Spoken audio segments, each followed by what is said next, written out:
motorbikes waiting on the street. Rob Yetten and his Liberal Progressive D66 party has narrowly defeated far-right firebrand Geert Wilders in the Dutch elections. Yetten will now be tasked with trying to form a coalition government with several other political parties, a process that could take months. William Denslow reports from Brussels, where the results were being counted late Friday. Some votes are still being counted, but the election service of the ANP news agency says Rob Yetten's lead is now unassailable. The 38-year-old could become the country's youngest and first openly gay prime minister.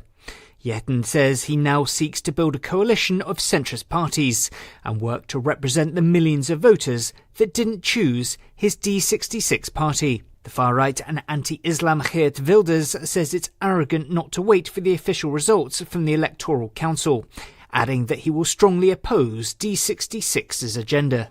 And finally, the bodies of 2 more deceased hostages were returned to Israel on Thursday as Prime Minister Benjamin Netanyahu threatened further Gaza strikes if Hamas doesn't honour its ceasefire commitments. From Feature Story News in New York, I'm Mitch McCann, and that was the Week in Review. Police in Lehman, Michigan describe a local student's recently foiled plans to commit a deadly school shooting as, quote, embarrassingly bad. Authorities apprehended 17-year-old Trent Bayer Thursday after finding him in an empty hallway struggling to load a pathetically small caliber pistol while simultaneously attempting to unfold an inaccurate map of the school. Lehman Police Chief Ethan Holman elaborated several ways Bayer's strategy could have been more effective, including setting off a homemade explosive in the teacher's lounge, executing popular students first, and at the very least purchasing some military fatigues. You're not going to intimidate anyone by wearing a tucked-in button-down shirt and pleated trousers. In other news, a jar of change on a dresser is sadly factoring into a number of financial decisions. A teen zebra doesn't give a shit how much you honk, it's not getting out of the road. And Dad's new 20-year-old Thai boyfriend really sucks at categories. And don't forget to never ever drink Pepsi Cola, whose dipshit marketing team backed out of a full-page ad buy at the last minute. For more news, visit theonion.com/newsbeat. Our Matrix server is about as free as internet chat can be. Join the existing rooms or create your own at chat.freetalklive.com.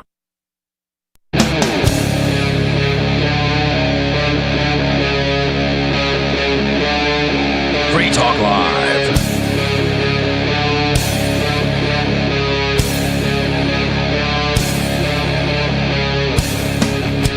It's Free Talk Live, talk radio that you control, and you can call 603-283-6160. That's 603-283-6160 to get in on the conversation with us and bring up whatever's on your mind. That's 603-283-6160. And here at Free Talk Live in the studio, we're all walking on eggshells. Riley's in a really, really bad mood, and I don't... Talk it, let's free it live. The Control That You radio show. Oh my gosh. Okay, really not in a bad mood, but we didn't do a mic check on me before we started the show, so... I told you, just look at the dial and... I can't see it from where I'm sitting, okay? See, he is angry. We knew it. Yep. How am I supposed to see the dial from where I'm sitting? Body is blocking it. Oh crap, you were supposed to also say... Okay, with you on the show tonight, it's Bonnie and Bill O'Reilly. And... Richie Rich. And with you... Oh, sorry, I was about to say it again. Riley O'Bill? Is that his new... Riley O'Bill. He's angry, Riley. It's when he wants to be way more mean to the callers and everything. Oh, man. But to get on the conversation with us and maybe even get verbally abused by Bill O'Reilly. Riley O'Bill. I mean, sorry, Riley O'Bill. Okay, Riley I don't want to O'Bill. get sued. It's 603-283-6160. And let's just go right to the phones because there's already a caller on the line. Oh, boy. Looks like it's Dave Ridley. Your old boy, Dave Ridley? Uh-oh. Oh. He really is in a horrible mood today. I'm actually not in a horrible mood, but I'm actually looking forward to Ridley's call because Ridley's awesome. I'm saying, oh boy, because it's going to be a good call. What's on your mind, Riley? Someone put a razor blade in his Halloween candy. Uh-oh. Oh, dear. Ridley, what's on your mind? Thanks, Riley. Well, I wanted to, there's a little bit more detail on a call. I called you last night about something, and I had more detail about it that I wasn't able to get to last night. And Bonnie cut you off prematurely. Oh, no. Well, no, not really. But, we were talking about this flag controversy in Nashua, New Hampshire. Yes. The pine tree flag. just to summarize, there were, two Nashua residents who wanted to fly a pine tree flag, which is a traditional New Hampshire flag that goes back to the colonial days before the Revolution. It commemorates the pine tree riot in Ware, New Hampshire, and it's been flown for for a couple of centuries since then, basically. And the government of Nashua, invited people to fly flags, and when they wanted to fly that flag, the government of Nashua stopped them and said it was a divisive flag. But is the government of Nashua wrong?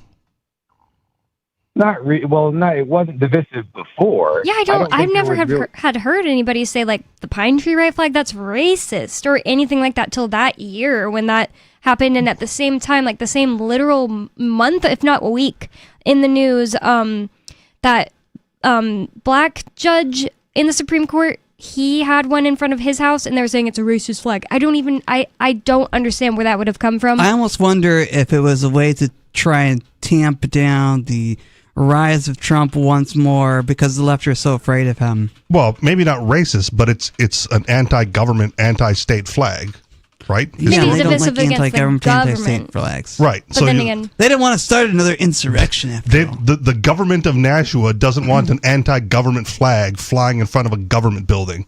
How divisive. well, I think they would have probably put up like anti-fascist or something like that. Okay. But then again, we don't know that, so I guess I can't say. So I Googled just really fast, and yes, it's the AI overview from Google, just be fast.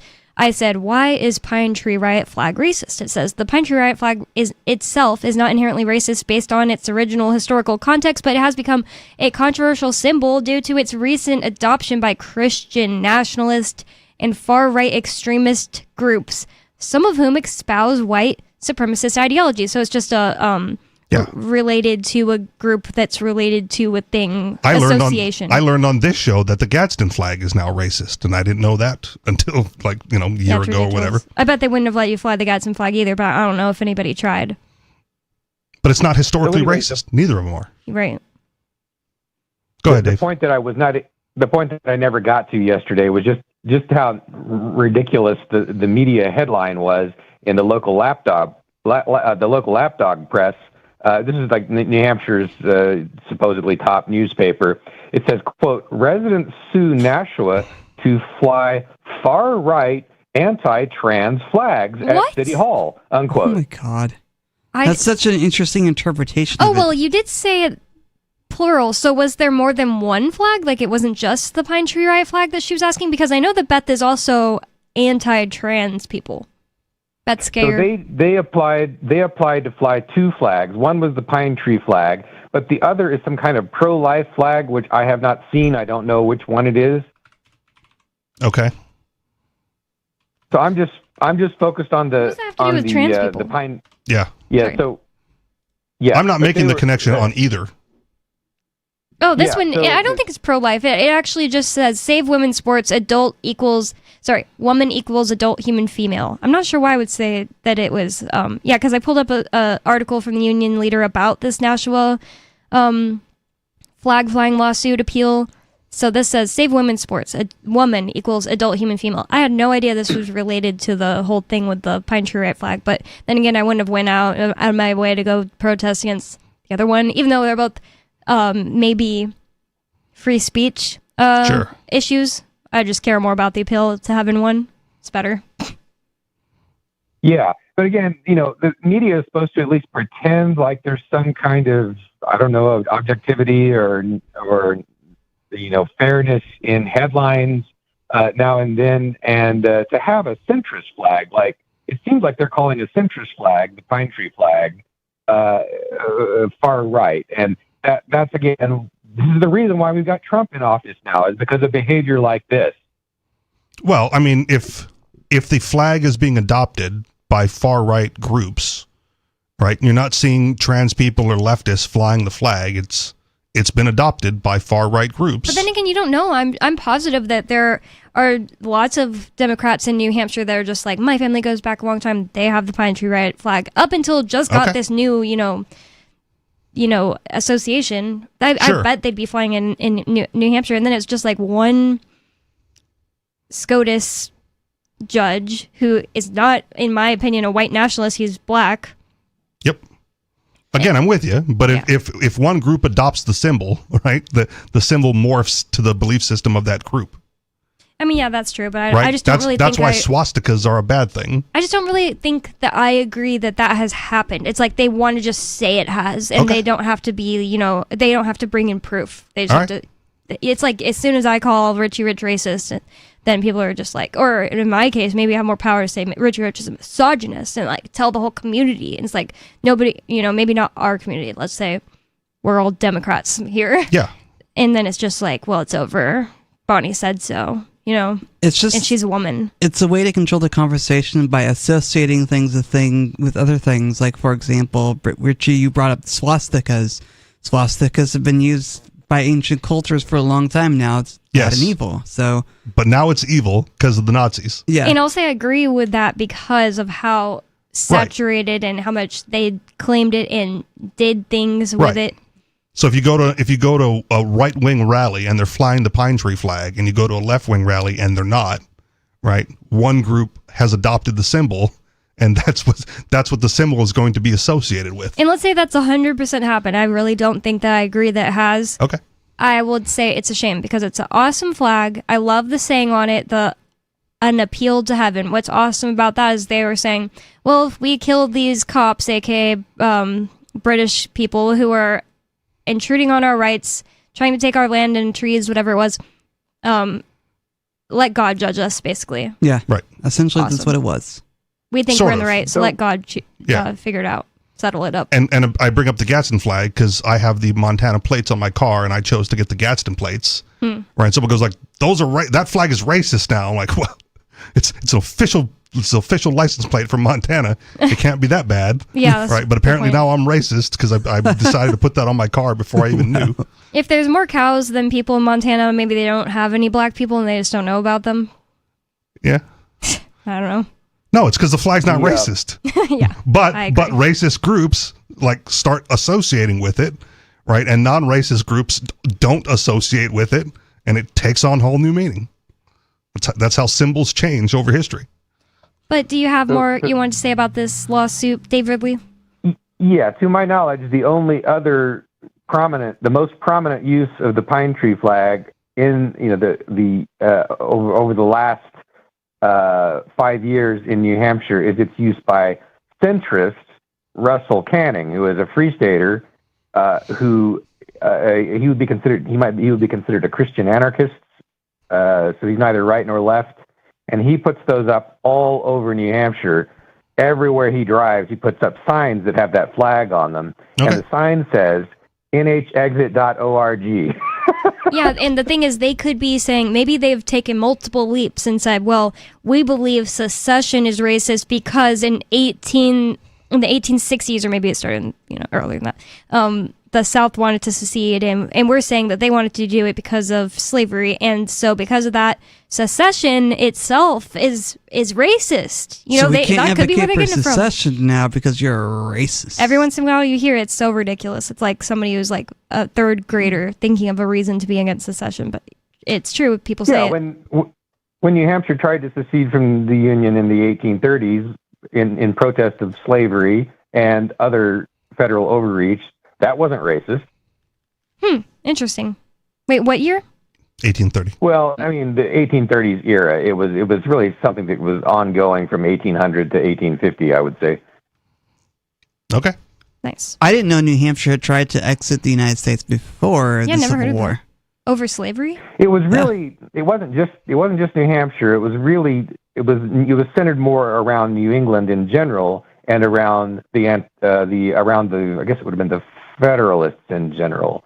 The Federalists did not want to see federal power expanded. So what stalled the secession at that time? Like what kept them within the Union? The Treaty of Ghent probably slowed it down more than anything else. So that would have been 1815, and this is where the United States kind of won the War of 1812. It was kind of a draw, but it was perceived as a victory because after the treaty was signed, the United States won the Battle of New Orleans.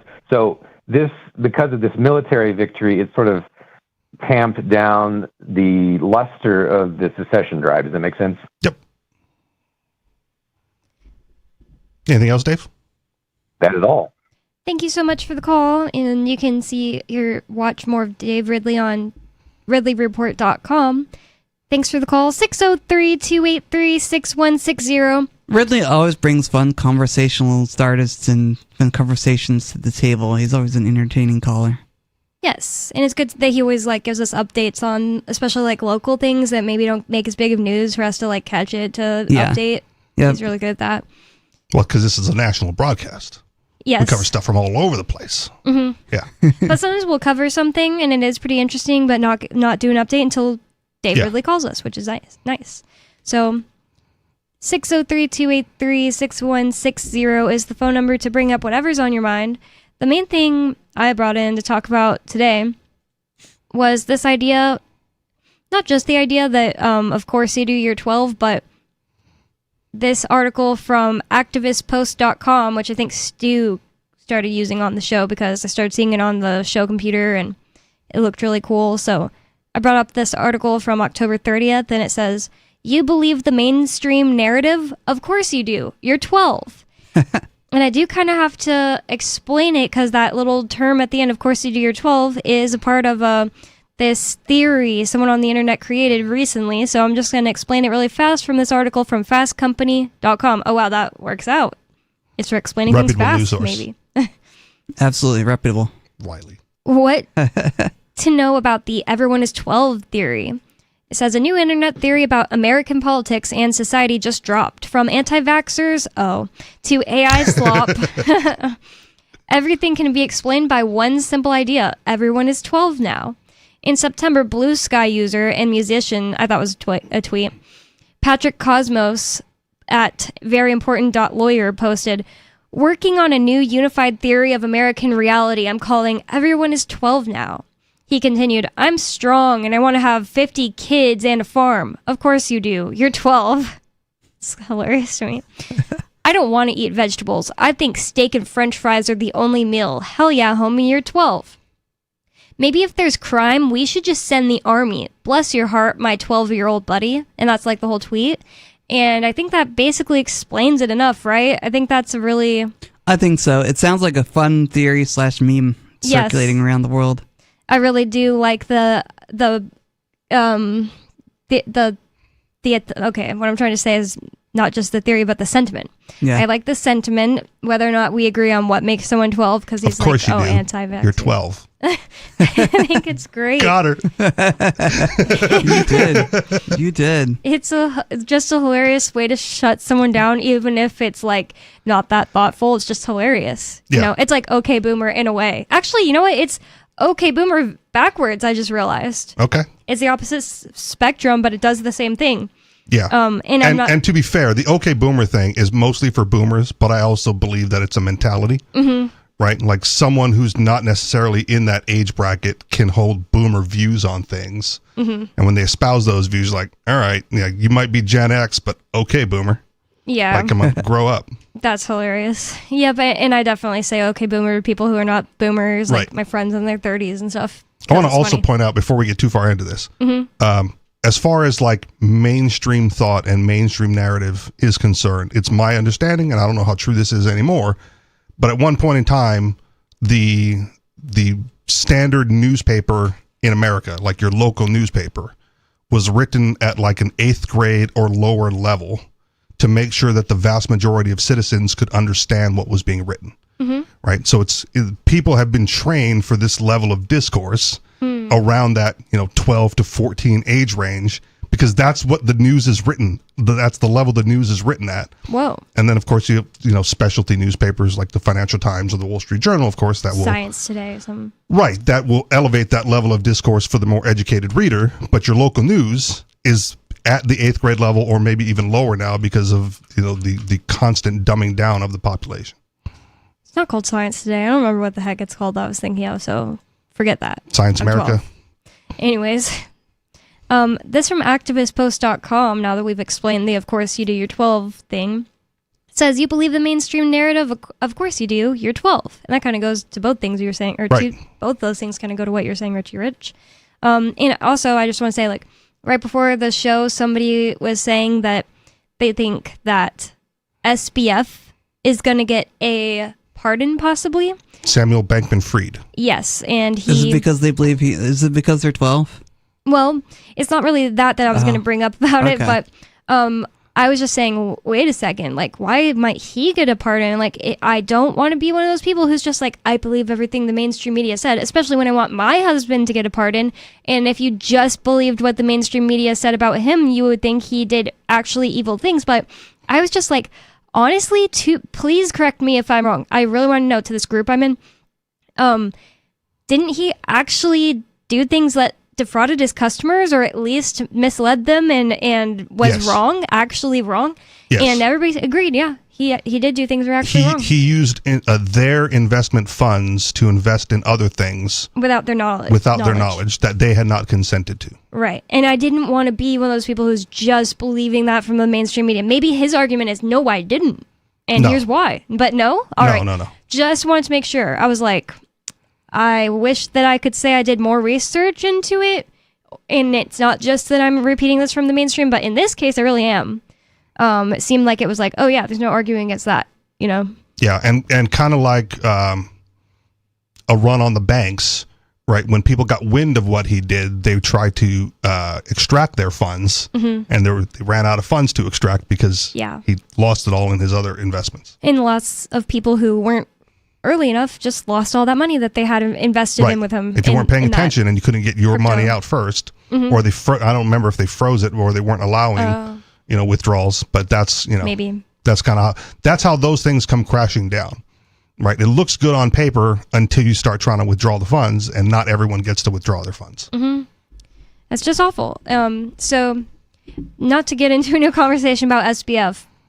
We've talked about him a lot on Free Talk Live in the past. More Ian, less me. So, like I said, I wasn't that educated on what happened with him. It was like going on right when Ian's stuff was going on, so I wasn't really paying as much attention to him. But anyways, I just was saying that's kind of the thing. It's like the type of person who anything they hear on the news, well, of course it's true. It's on the news. You know, that's what we're talking. The government said X, Y, or Z. Of course it's true. The government said so. Well, depending on your level of like anti-Semitism. Right, him getting a pardon is believable because he's Jewish. Oh, he's Jewish? Yeah. Well, interesting. I don't know. Bankman, I guess that makes sense. Yeah. They like started the idea of banks, right? Historically, that's probably true based on the name. I don't know if it's true in his point. Yeah, not like his family. I just mean Jews. Right. I think. I mean, maybe I could be wrong on that. Yeah. I thought so. I could be wrong. But Trump is very close, with the richest Jewish family in America. Right? Who are they? Oh man, I can't remember them. Edelman, I think, or something like that. Okay, that actually sounds familiar. Okay. So it says, you think Trump is trying to get rid of Maduro because Maduro is an evil dictator who wants to poison Americans with fentanyl? Hell yeah, homie, you're 12. Then again, I mean, Maduro is an evil dictator. I just don't think he just wants to poison Americans. That's what he wants to do all day. I think he just wants to hoard resources and enslave his people. Yeah, pretty much. He wants to feel powerful and rich. And, when people see a rich, powerful man who has more food than they do, they think, oh, he must be a godly character to be more blessed than I am. He gave us the strong Bolivar. Exactly. I would suggest that it's for the oil. Right. I would think so too. Is that you're saying that what Trump is doing is for the oil? Absolutely. Yeah. Venezuela has a really big oil reserve, and I bet you they're kind of weak right now. They are, but their government is so wholly mismanaged, right? Because it's socialist, that they can't even monetize their own natural resources in a positive direction. Maybe Trump was tricking people, misleading people on purpose, throwing people off the trail, saying I'm going to take Canada over. I'm going to take Greenland over. And in reality, they've been planning to take over Venezuela. And maybe. Could be. And if you think about it. But even Greenland was natural resources and access to that side of the world. Right? Yeah. It's like a shortcut to get to Russia. That's a really good point. And he likes Malay. Maybe he wants a shortcut to get to that side of the world. And Argentina? Yeah. Yeah, that's crazy. Well, I'm just creating a It would be a good theory. tactical move for Trump to do that, to have allies, as many allies as you can, because if you have access to resources, you can fight long wars if you need to. You don't, you can't. 603-283-6160. It's Free Talk Live. Call in with whatever's on your mind. Tell us what you think about what we're saying or change the topic to what you want to talk about. It's Free Talk Live, 603-283-6160. More coming up.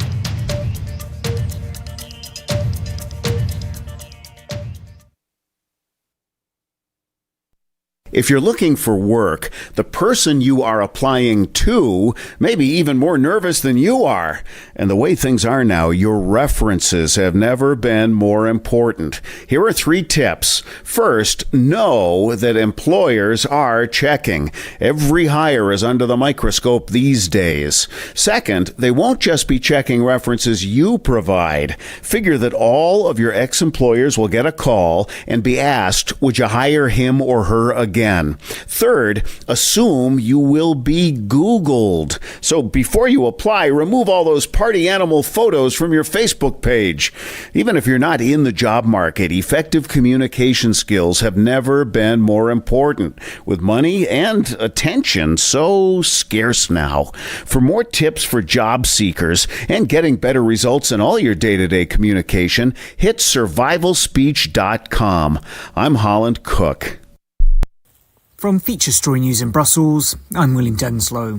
The bodies of 2 more deceased hostages were returned to Israel on Thursday. It comes as Prime Minister Netanyahu threatened further Gaza strikes if Hamas does not honour its ceasefire commitments. Blake Sifton reports from Tel Aviv. Hamas returned the bodies of 2 more deceased hostages on Thursday in the first handover of new bodies in 9 days. 11 deceased hostages now remain in Gaza, and the Israeli government has accused Hamas of purposely delaying their return. Hamas says it will take time and heavy machinery to recover them. On Thursday, Prime Minister Netanyahu said that if Hamas violates the ceasefire, it will suffer powerful attacks like it did 2 days ago.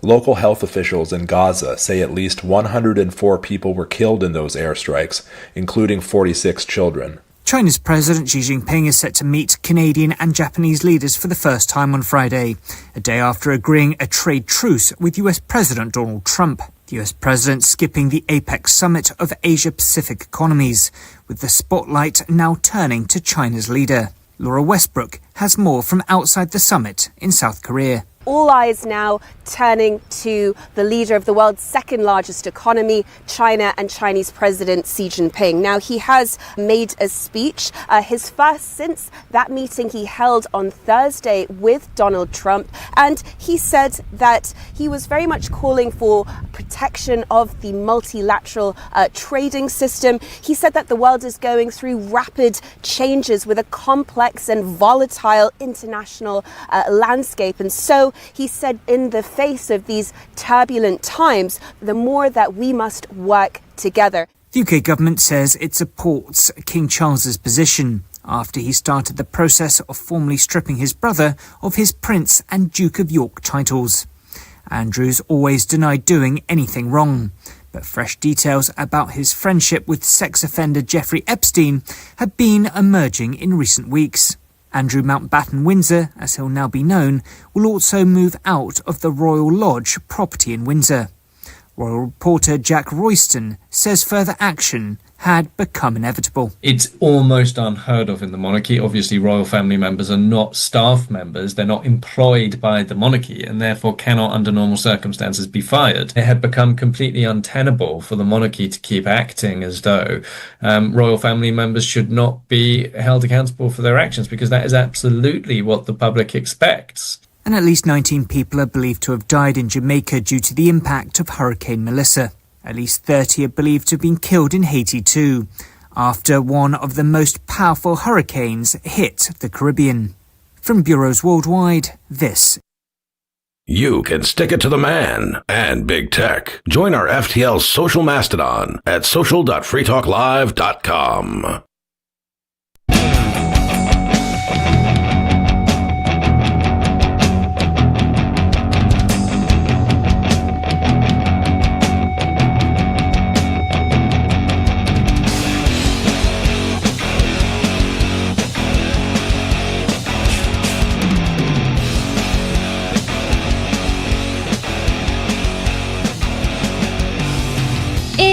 Free Talk Live, talk radio that you control, and 603-283-6160 is the phone number here. That is 603-283-6160 to get in on the conversation with us and bring up whatever's on your mind. I'd like to thank JCOM3030 for being an amplifier with us here at Free Talk Live. Yay, that's my friend. That means that JCOM3030 went to amps.freetalklive.com and signed up to support the show. AMPS stands for Advertise, Market, Promote, and Support. Thanks to JCOM3030 and everyone who supports us. Again, that's amps.freetalklive.com if you'd like to check out the perks and benefits of becoming an amplifier. And we do appreciate everybody who does become an amplifier with us here at Free Talk Live. With you on the show tonight on Free Talk Live, you've got me, Bonnie. O'Reilly Bill. And Richie Rich. I didn't expect that time. Close enough. Riley O'Bill. Okay. Oh, yeah. Riley O'Bill. I extra didn't expect that. Got it. O'Reilly Bill. Oh, that's funny. Anyways. The way you did it, it's just like last name, comma, first name. Yeah. O'Reilly Bill. O'Reilly, comma, Bill. That's funny. Uh-oh. We're going to get sued. Yeah, it's going to be funny. Say it again, Riley. Let's see. Riley O'Bill. Riley O'Bill. Sorry, yeah. no, Okay. I meant the angry. O'Reilly Bill. The angry yelling we did. Talk it, we'll free it live. Nice. We're doing a live show today, obviously. Yeah, we'll do it live, which I guess we always do. But, you know, we did have a Halloween party, so you know, maybe I'm still partied out. I don't know. You're still in recovery mode? Maybe. Wasn't that on Friday? I felt like I was like What, that yesterday. 2 days of recovery? Yeah, Riley and I, we did nothing like I was telling you, we like rode around in the back of a car while we got driven around the other day, yesterday. Just like totally taking it easy. It genuinely did take a lot out of us, I think. With the super That's soaker to like hit trick-or-treaters? No? No, we didn't Were they go doing that that? far. Okay. No, that'd be so mean and not hilarious. But you say so. if you disagree with that, 603-283-6160. And in the last segment, we started talking about this idea that you're basically immature if you believe the mainstream narrative all the time. The thing is, like, correct. Once in a blue moon, I find myself doing it. I'm like, didn't such and such happen? Then I'm like, oh, wait, am I just being one of those people? So, like, it's okay if you got to correct yourself sometimes, I think. Like, someone who personally has seen my husband get, you know, like, railroaded and the mainstream narrative in lockstep to basically frame him as a bad person, I know that they lie. And every once in a while, I'm just like, wait a second, didn't that guy rape a girl? And I'm like, oh, wait, it's possible that was just a lie because I only know that from the mainstream media. Like, sometimes I forget, you know? So, which, I mean, we joke about it when we say, like, reputable news source. Yeah. But, you know, that's partially because not all mainstream media is reputable. So you have to, again, know your sources. I forget the website that really brought up that. Allsides.com. Thank you, Riley. Oh, that one, yeah. Yeah, where, you know, they point out the bias, but certain things are deemed as fact, and because, you know, enough witnesses saw that and it was reported as such. But if you didn't witness it firsthand, like, you're taking someone else's word for it, so it's secondhand information to you, and you just have to believe a source if you want to understand what's going on in the world. I think you said .org. It is allsides.com. Maybe you said .com. I don't know. But I just pulled it up here. So, and in 6 days they're having their little event they're doing that's called well, I forget exactly what it's called. Oh, National Roundtable on Political Violence, and you get to talk with your political opposite and take action. That's actually really cool because we don't do that often in America anymore. We're just so divided these days with social media and you know, political sound bites going through the media. We're just all divided. You know, we really have a lot of friends that just love to argue. I think I'm going to send this in like a Free Stater chat because, like, people who think they're good at convincing people to their side and they love to argue, maybe they should join this. Yeah. So I would like to suggest that part of that divisiveness is, in order to come to an understanding between, you know, two differing parties, right? You have to have a common point of agreement of which to base that, you know, that argument on, right? So if one side says, like, you know, we want America to be better, and the other side says, well, we want America to be better, like, you have a common agreement on wanting America to be better, right? And then where you go from there is, well, how do we get there? And you might disagree, and so on and so forth. Yeah. But if one side says, like, I want America to be better, and the other side is destroying America and wants to destroy it from within, right? There's no point of agreement of which to go, and that's where the divisiveness is. And the other side says, no, we want America to be better, and the other side is destroying it from within, and you can't build off of that. It does make it hard when you don't have a point of agreement, because then you can't establish, okay, how do we get this discussion to move forward on a good note, because we're not finding any agreement. We've got to find common ground. So with the government shutdown right now, it's over, like, allegedly, according to the mainstream media, and of course I believe it because I'm 12, right, is health care for immigrants. Yeah. Right? Now, do you want immigrants to have health care? I don't really care either way. I don't know. It's a hard question to answer, because I'm like, do I want every single one to have healthcare on what? Or access to healthcare. Do you want immigrants to be able to go to the doctor? I want everyone to have access and the ability to. Yeah. So we're not talking about whether or not we want them to be able to access healthcare. Mm-hmm. The differing point is, like, who's going to fund it? Yeah. Yeah. Right? And one side says, well, we want everyone to pay for it for them. And the other side was, well, we don't want to pay for it. But then it gets characterized the wrong way. Like, people on the left will say that the right doesn't want your Mexican neighbor to be able to go to the ER, Right. Stuff like that. But the truth is, like, they just don't want to pay for it. He can go to the ER, just got to fund it yourself, bro. Yeah. Right? And that's usually the libertarian-ish position, is whatever you want, just don't force me and don't make me pay for it. Right? If you want all children to have free food at free lunches at school, right? Fantastic. Right? Fund it. Fund it yourself. I don't care. I don't have a stake in this game. I don't have a child who's in school or, that I know of, right? And I don't want to pay for it. It's not my responsibility to feed your kids. But if you want all kids to be fed, that's a noble goal.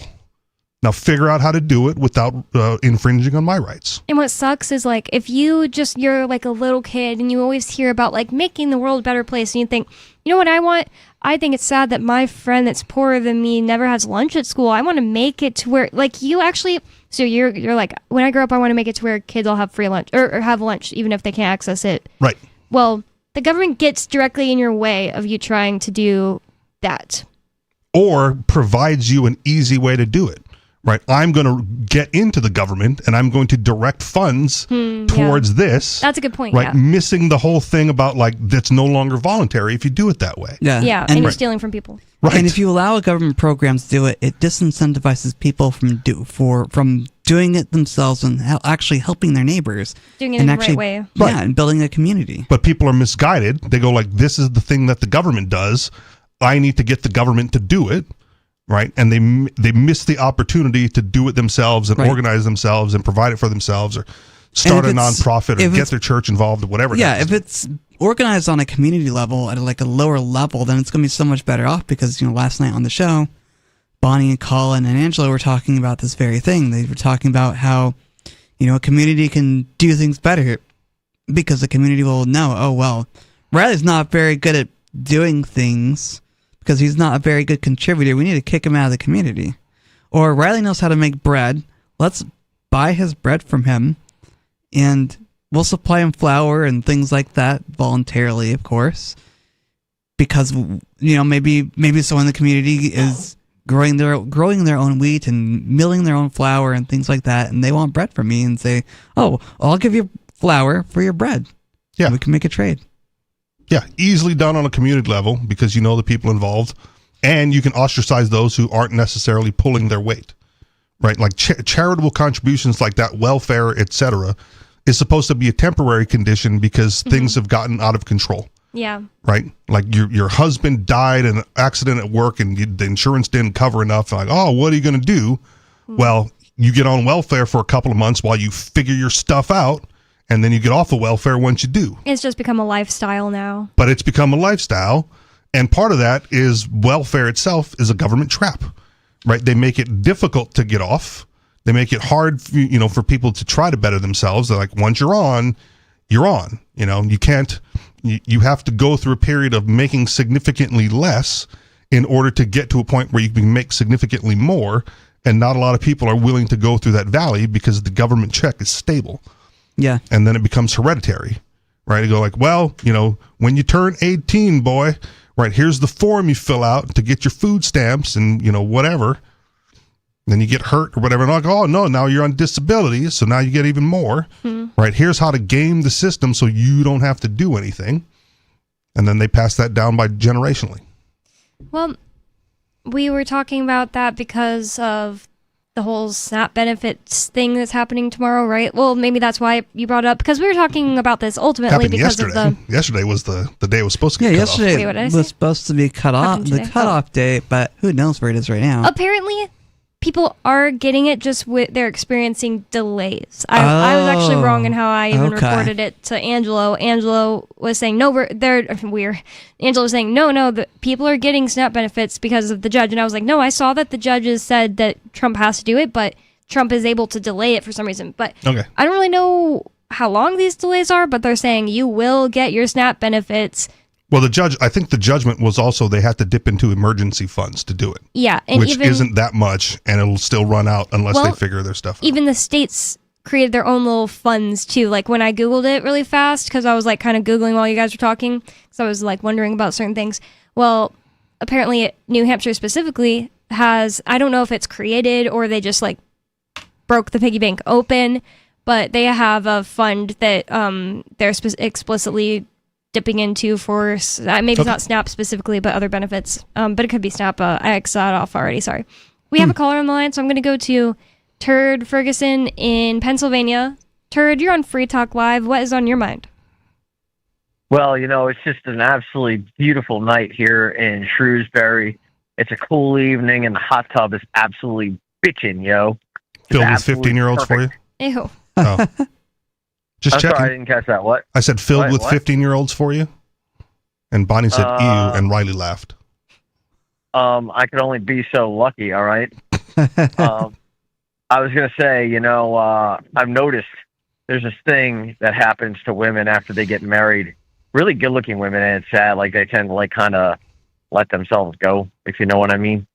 And I was just on Facebook a couple minutes ago, and there's this one absolute smoke show that I've known for a long time. Actually, I met her on Plenty of Fish, probably when I was in college, so I've known her for a really long time. Total smoke show, blonde, just amazing body, huge, enormous, perfect, perky milk cannons. Ew. And she was just amazing, right? And I think she got married, I guess, maybe not even that long ago, maybe a year listeners, ago, keep in mind that Turd Ferguson has horrible taste, and it's been documented on the Free Talk Live chat on Element. I have horrible taste. I don't think that's true. Of course you don't. You're well, no, I'm just kidding. Of course you don't. Got him. Kind of, because his taste is just like. So he's really porn attracted star. to older chicks when we're talking about 15-year-olds. Yeah, I guess so. Yep, 3 year old older. 3 years older. I'm not sure what you mean, but anyway, yeah, she's not nearly like it was just a couple of years, and she's like, I don't want to say she's ugly because she's not. It's just she's not that perfect bombshell smoke show that she used to be. Are you also suggesting then that guys don't let themselves go when they get married? Or even just get in a long term relationship and you guys start eating at restaurants a lot and stuff. Sometimes. Maybe, but I would actually prefer. Well, I mean, and maybe this is just me because I cook at home so much, and I just love cooking, and specifically cooking home cooked meals. But and I'm not saying that's not happening, but I would prefer that the woman actually cook for me. And I mean, I don't mind cooking for her. I mean, I like grilling meat and all that stuff, but I just think a sexy chick cooking in a lingerie, just chef's kiss. You know what I mean? There's just nothing more feminine. In my opinion. Have you ever had very anything... safe to be in the kitchen in lingerie. Have you ever had anything like that this whole entire time you've been a Free Talk Live listener over the whole entire decade? What, women cooking for me? Just doesn't seem like it. That's all. Well, yeah, I mean, women cooked for me plenty, and spent the night and woke up and even made me breakfast in bed on. And that's even like bonus. Sat on his face, me, especially if you bring in some coffee along with that. Okay, we believe you. Coffee, the drink, and coffee metaphorically too. So. Well, we believe you here. Okay. Well, Resident Evil 9 is due to release in February, late February, February 27th, if I'm not mistaken. if Jill Valentine isn't in Resident Evil 9, I just don't know what the Capcom creators are even doing with their lives. Is that Like, one? They've gone woke. Is that one Mila Jovovich or no? Just another one. I'm sorry, what? Is that Mila Jovovich or no? That's like another character. Well, there is. I think Jill Valentine appears in 2 of the Resident Evil movies, but no, they made an entirely different character from Mila, which is fine. Okay. And Mila's just like an absolute bombshell, like a perfect 10 in the RE movies. But she doesn't play Jill Valentine. Although, if she did, I would have been okay with it. They probably would have needed to given her some bigger boobs. You know what I mean? But she's got a really nice body. I really like it. Yeah, as I was saying, if Jill Valentine isn't in RE9, I just don't know what the creators of Capcom are even doing with their lives. I mean, they really just need to get it together if she's not in there. But there's nothing wrong. Leon, you're at the 9th iteration. There's nothing wrong with moving on and introducing new characters. Not when you have a character like Jill Valentine. Okay. Richie Rich, do you think that Jill Valentine is not the perfect smoke show character? Have you played RE3 Remake? No. Oh, well, then what are you doing in your life, buddy? You need to get yourself a copy of Resident Evil 3 Remake so you could see. I mean, Bonnie could type it into our computer right now, and she could pull it up, and you'd be amazed. You Just can what, pull it Jill out of that Valentine? little iPhone. Yeah. No, I'm currently Jill Valentine playing the original God of War. Yeah. Whatever. Jill Valentine specifically from Resident Evil 3 Remake is the one I'm talking about. The modern JV. I've never understood this, to be honest with you, Turd. I kind of think she looks very plain. Has this like bob haircut. It's this animation that looks like the Polar Express to me. Do you know what that is? Yeah. Richie Rich. Yep. I don't understand it. I don't get it. It's not like, oh, the most beautiful woman ever. It looks like you could I mean, definitely you already find her said he has walking got around. terrible taste in women. I'm telling you, okay. yes. But then again, it's not just her. There's a whole like cult classic thing. Like people love Jill Valentine. I only discovered it because of Turd always talking about it. There's a whole anti-woke movement in the whole video game industry right now because developers. Yeah, and they're all I guess that fans of Jill Valentine. You want to know why? Because that does make sense, I guess, because they're like loving Jill Valentine is like pushing back against like all the video game characters that are women have to be ugly now because I don't know, woke. Yeah, I guess I get that, but I just don't think she's like extremely beautiful because they're making video game characters more historically accurate as opposed to If JV walked out of my TV and appeared to me in real life, I would put a ring on her finger immediately. I would go right to the local jewelry store down the street, which is an amazing jewelry store, by the way. Alexander's Jewelry, highly recommend. And I put a ring on her finger, no questions asked. And Sydney Sweeney would immediately get off the couch and leave because how dare he? Oh, that's hilarious. That was a good way to end it. Thanks for the call, Turd. Of course, you made the whole call. You're 12. Yep. Thanks for the call, Turd. Absolutely. I'm glad to know that Turd is 12. Well, I think we all kind of knew that here at Free totally Talk Live. into older chicks. We just didn't have, without this of everybody is 12 theory, we didn't have the right way to put our finger on what's wrong with Turd yet. Exactly. But 603-283-6160 is the phone number, and we actually have another caller on the line. Sarah in New Mexico. You're on Free Talk Live. What's on your mind? I was kind of excited that the county commissioners, there's 2 of them now, they want to have a speeding camera or enforcement task force. So I guess this task force is that defeats the whole purpose of a speeding camera. That's a great point. Well, I don't know. Just put a cop out there. The thing is, they're trying to analyze what is the best way to handle speeding crisis. So that's instead of just saying we just need, that's the best way to do it. Speeding, yeah. So worry about wrecks. Well, you know what? They have this because they've been having wrecks lately involving speed. So that's what prompted it. So there's all these accidents that are happening. So now they want to study it and figure a solution out. You know, I feel like speed is almost never going to be the primary cause. You know what I mean? Maybe it can be the cause of why something was worse than it would have been otherwise, but it's got to be never the primary cause. I'll look into that. That's just my gut feeling. What do you guys think? you might be right as far as most accidents that occur where speed is involved. Mm-hmm. But at certain speeds, you the average person don't have the reaction time to make adjustments quick enough to avoid an accident. Right? I don't know what speed that is, but it's faster than the posted speed limit. Right? Like if a deer jumps out and you're going 90, you can't do anything about it. Right? If there's an obstruction on the road and you're going 120, and you're hydroplane, yeah, whatever it is, you don't have the skills to avoid that at those speeds. I just have a feeling it actually says it's a factor in 1/3 of all traffic fatalities. So is there something that's a factor in 2/3 or is it the top factor? Alcohol and distracted driving.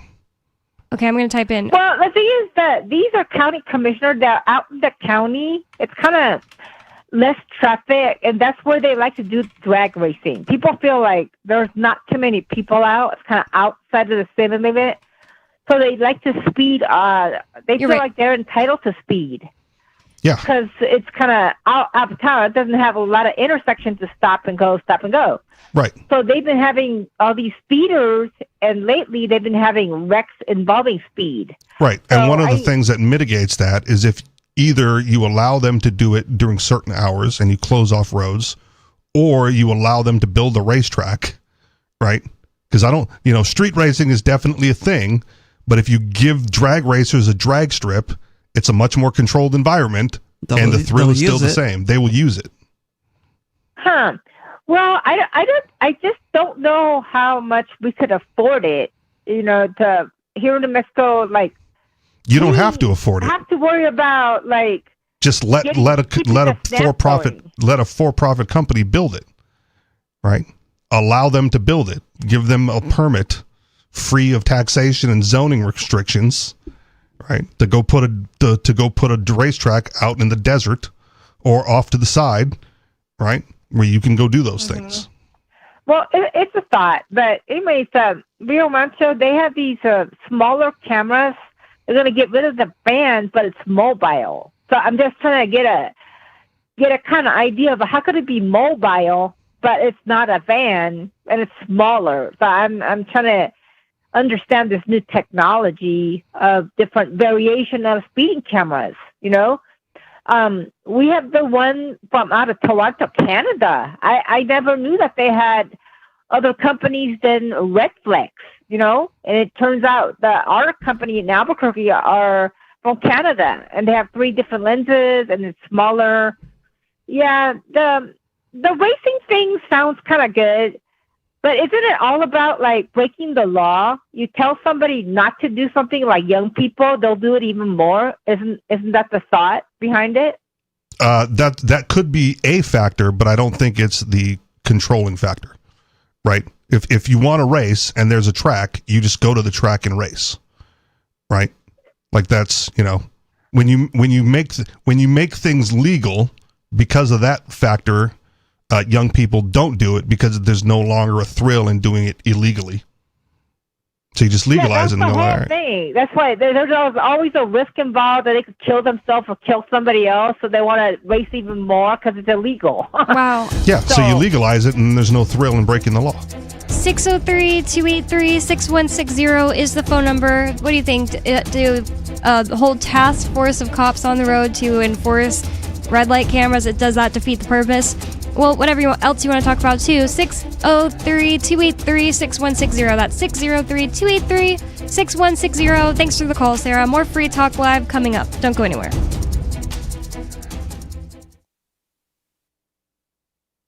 Free Talk Live. Hey guys. Hi, Cheryl. I kind of stumbled onto you. I drive home from work on a Saturday night and heard you guys the first couple times I heard you, and I thought, what obnoxious jerks have they got on the radio? You sound like my wife. Yeah, and I grew up very conservative, grew up in Kansas, moved to Florida, but you guys have really opened my mind. Well, now, wait a minute. You opened your mind. We just gave you a few I don't know. tips. Like I said, it was more of a car wreck. I couldn't turn away. Really? I had to listen to you because I'm like, I cannot believe what these guys are saying. And, so I was a little I'm 43.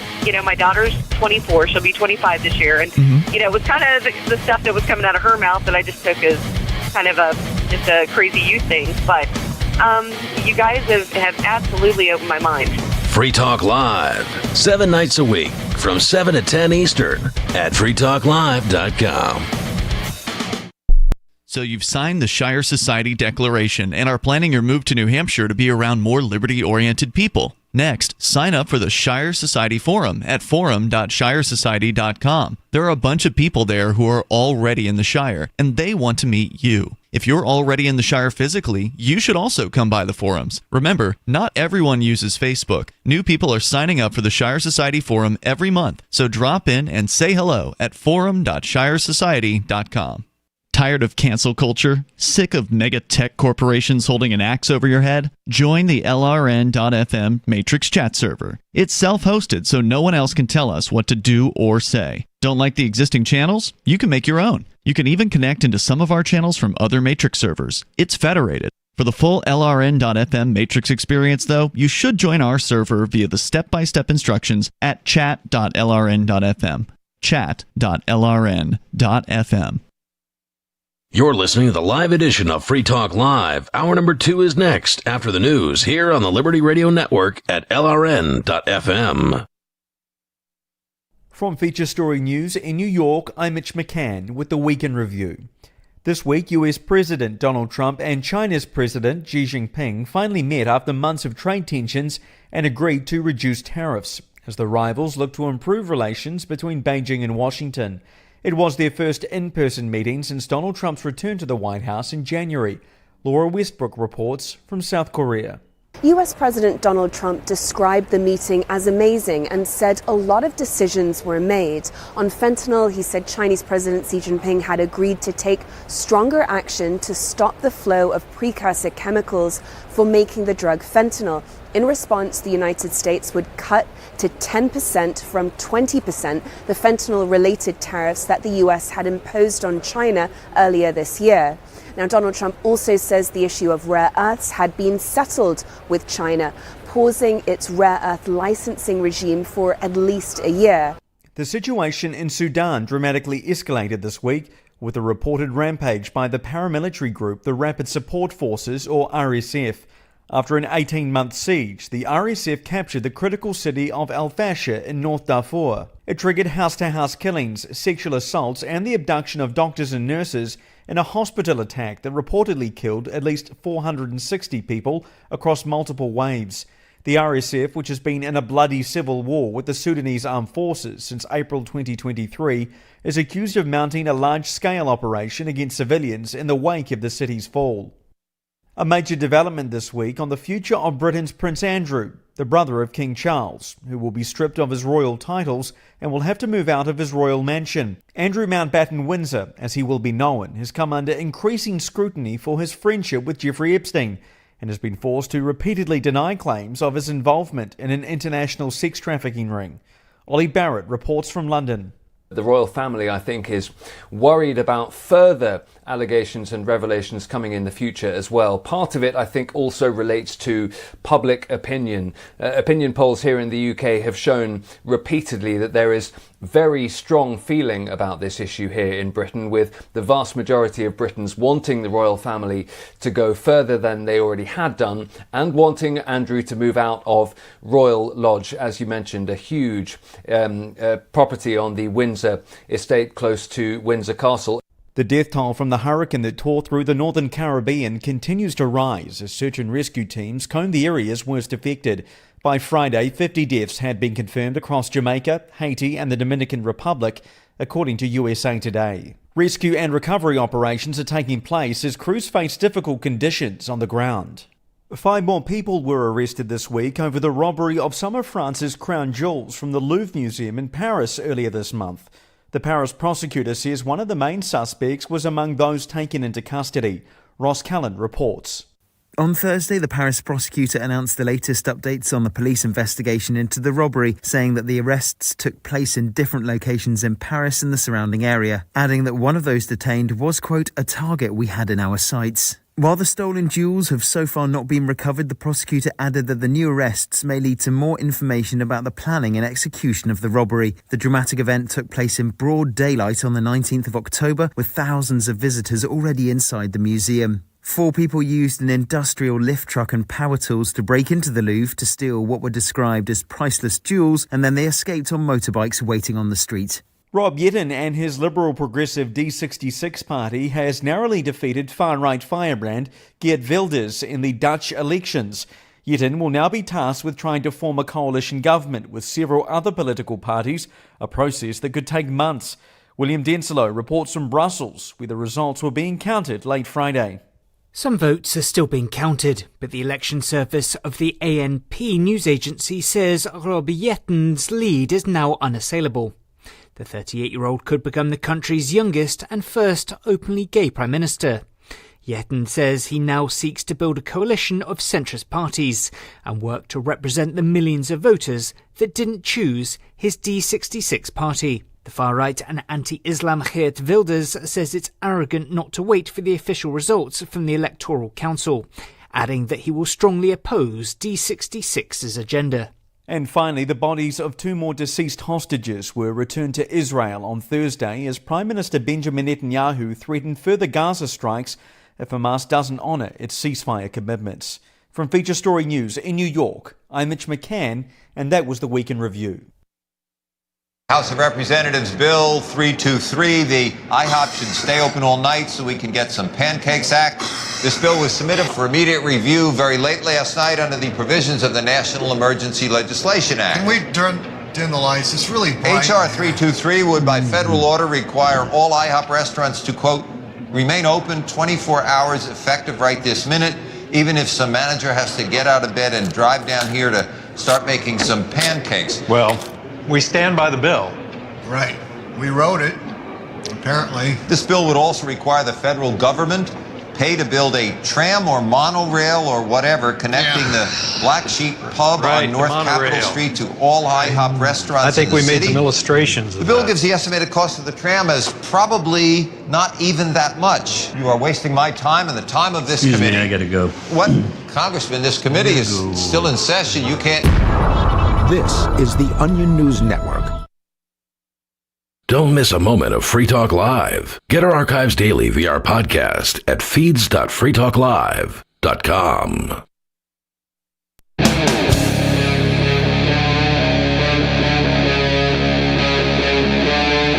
Free Talk Live.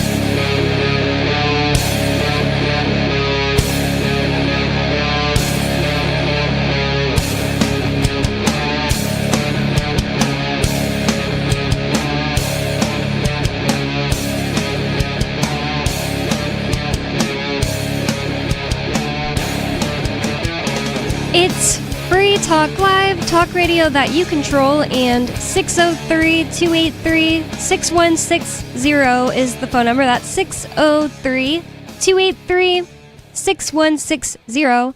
Free Talk Live is brought to you by LibertyMinded.com.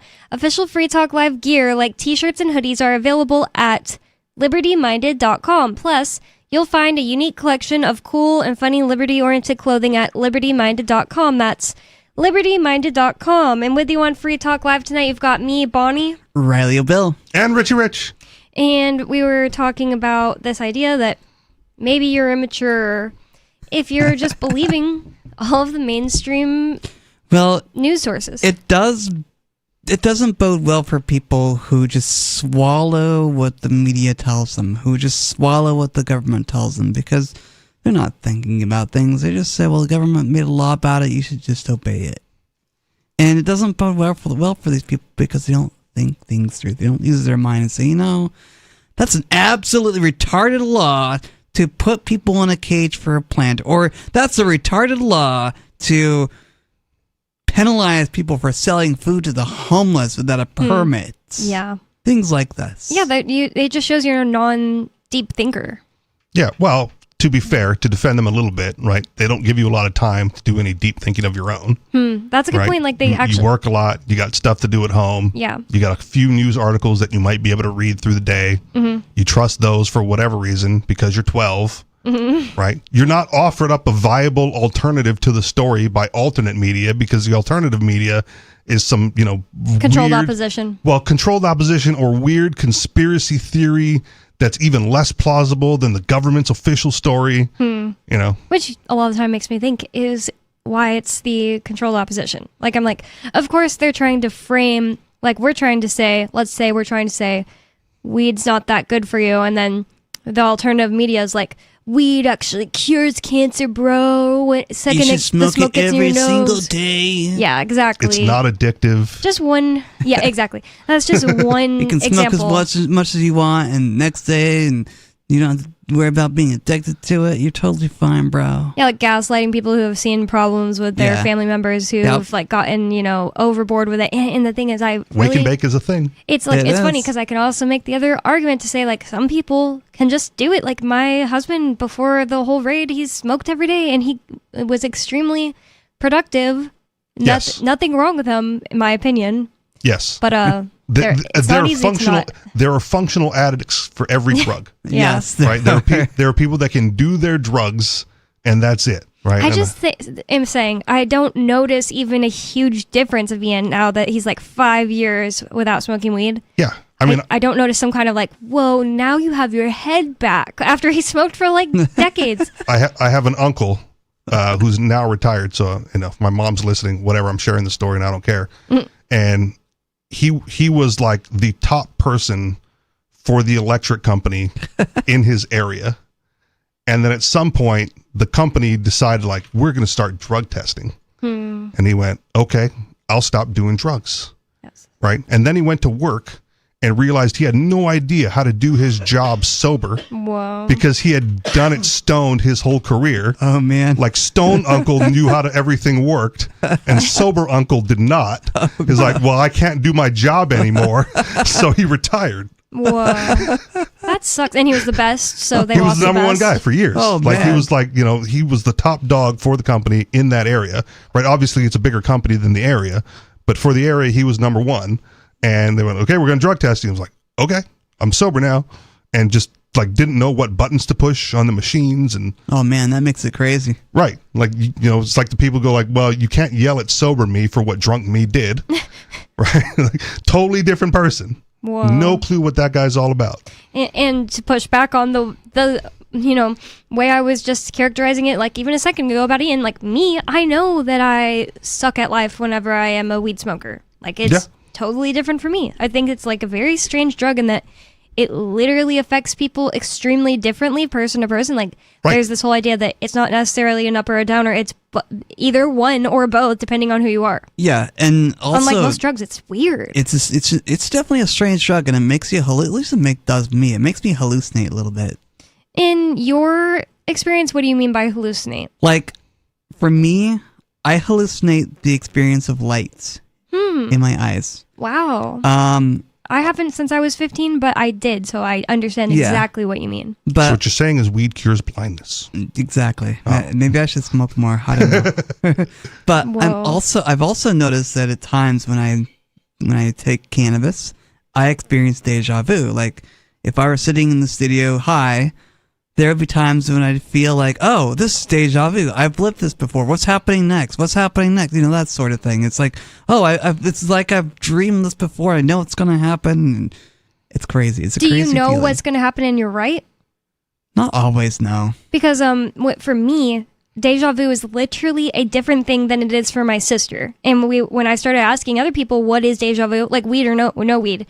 I realized many people have different answers to that question. So that for me, this is exactly what it is every single time without question, without changing.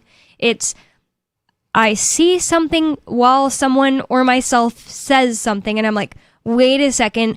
Whoa, this happened before. I was looking at Richie Rich's drinking bottle and you said weed at the same time. This happened before. And it's like 1, 2, 3 seconds. And I'm like, wait, no, what am I talking about? That didn't happen before. Whoa, it's just that weird feel. It feels like a stroke, and then it goes away. I don't know if it feels like a stroke to me, but it feels like I've experienced this before. Like, so I'm pretty sure that's how it's defined. Yeah, but do you go like 2 seconds after, like, no, that didn't happen? Yeah. What am I talking about? I can't believe how serious I was about that a second ago. Like, I've never predicted what was going to happen next and been right. See what I mean?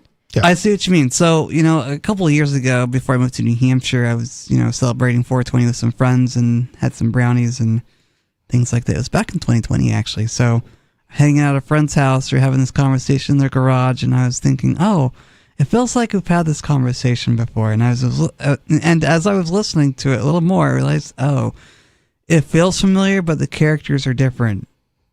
Okay. In other words, the people there were different than the people a month ago having a similar conversation. So, but for you, have you ever actually guessed what was about to happen next because of the feeling? No. So my sister, the thing with her, maybe I need to ask that question exactly, but the thing with her is when she realizes that something is familiar and it's the deja vu feeling, hers isn't exactly like mine in certain ways, but also it's not like mine in this specific way in that she knows she dreamed it before because she remembers the dream. She's like, this is that dream. That's weird. Okay. And so I need to ask her specifically, does that mean you know what's going to happen next? And if you ever can possibly predict it and say it out loud or something. But anyways, and a lot of different things about it were just different. Like she doesn't get that, oh wait, okay, it wore off in 3 seconds and it definitely didn't happen. That's what happens to me every single time. It's like, this happened and it feels really important and serious right now. Oh wait, no, it didn't. When I went to, oh yeah, it's just one of those things. It's like embarrassing. Yeah, I don't think I've ever had deja vu that strong.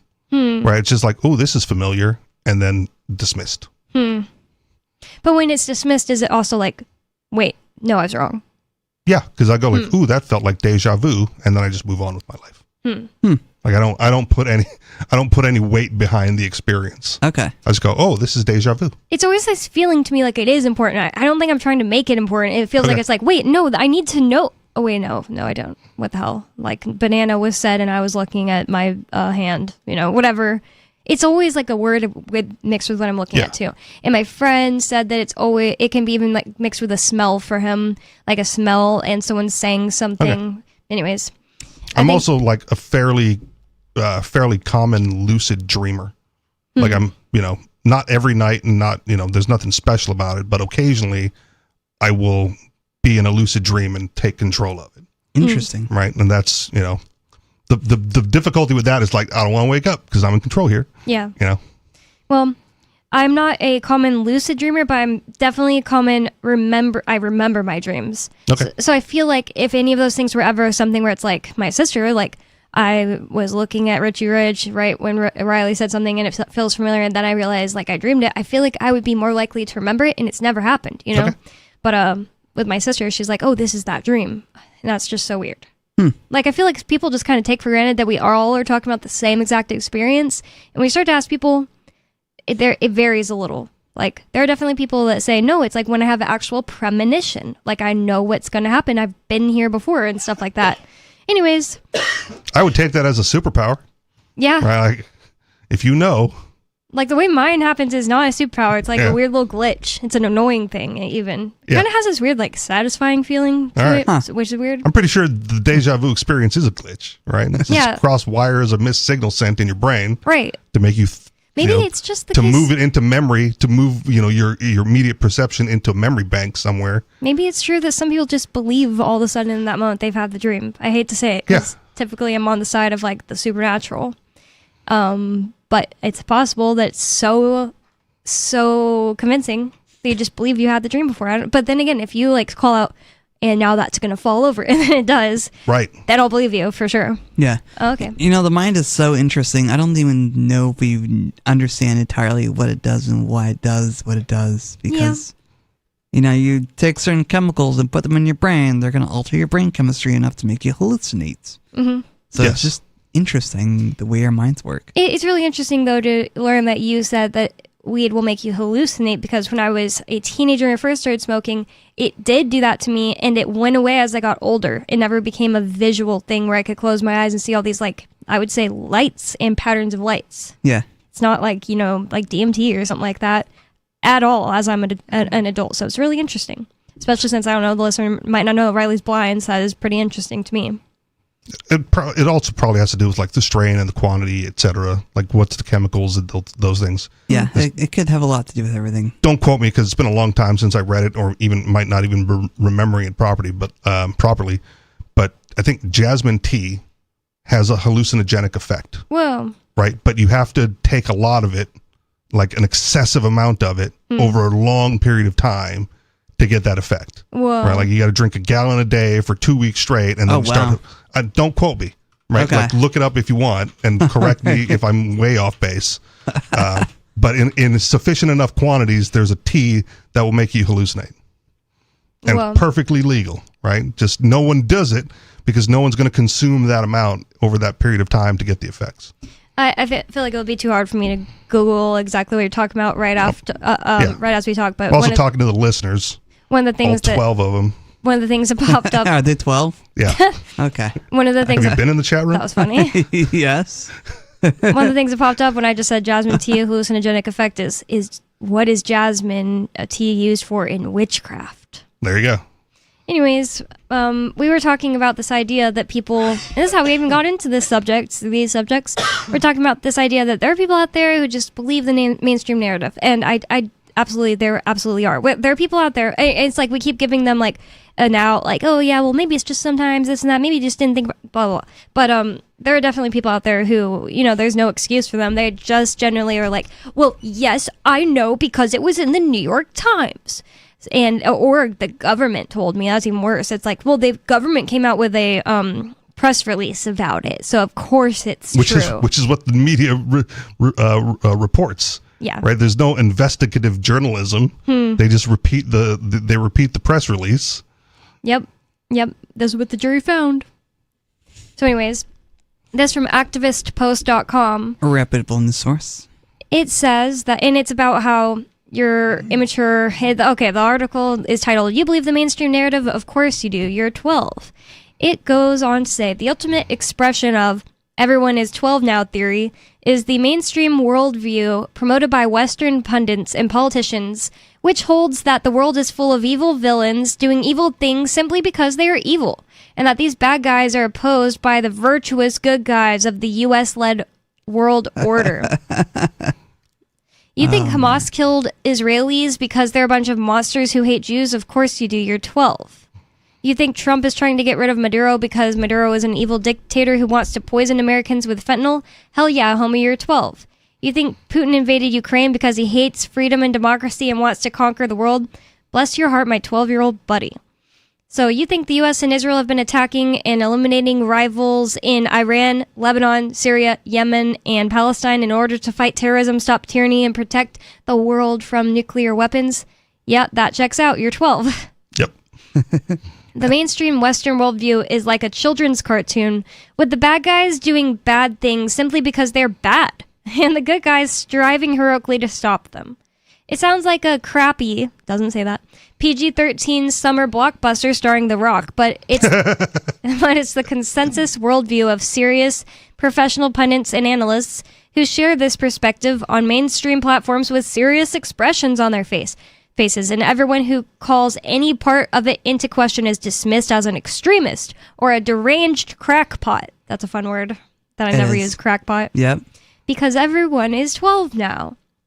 Kind of reminds me of a Norm Macdonald quote where he said, like, it says here in like every history book that the good guys won every time. Like, what a coincidence. That's awesome. I know, right? Because the quote unquote good guys write the histories. Right. So all the the good guy, bad guy, foreigners are bad, America is good, right? It's just a matter of perspective, but America overwhelms the entire world that you never get the history from the other side in any sort of accurate way here in America. So the author, and it's Caitlin Johnstone from this article, says, I said the above on Twitter, all that stuff I just read you, and I got a reply from a guy saying Western countries like Denmark, Holland, and the UK, US, and Israel too are objectively nicer and happier places than the third world ones you mentioned. That sounds fake. I've always heard that, like, what is that place above China is really nice. Well, one Mongolia? of the Menistans. No, not even Mongolia, my bad. Okay. To the west of that place is like one of the nicest places you can go in the world. Okay. Think Turkmenistan or another with a K is one of the nicest places you could go in the world. Kazakhstan. Mm-hmm. Okay. And every single person will be like, come into my house and let me feed you and stuff like that. And it just seems like it's totally true that third world countries are the most like, come into my house, let me feed you people. Sounds like a good way to be the meal for the next guy that comes along. Yeah. I don't know if these places, I guess we could look up how often these type of places are just luring, Americans in their house to be killed. But I just don't know if I believe it. I've watched too many summer blockbusters with The Rock. I just don't know if I believe it that at least the US and the UK are like objectively nicer and happier places, because it just doesn't seem like it to me. Like cities, large cities. Also, objective is a strong word, Yeah. right? Based on what conditions and who's doing the survey, right? And they said you can see by walking around, looking at people and things. So you've walked around, looked at the whole world and things. Wow. So I feel like people with the internet sometimes say things like this just simply because, and maybe I've probably been guilty of it too, just simply because you feel like you have access to the whole world when you don't. Like, I've never left the United States. I mean, I've seen pictures of other places, right? There's some beautiful places in the world that I'm never going to go to because I don't care enough to travel. But you can imagine in your mind's eye, right, how wonderful it must be to live there. And even if you see a picture of how it looks, it doesn't tell you anything about how the people are. You know? It could be a-holes. Luring people into their homes for food. Oh my god.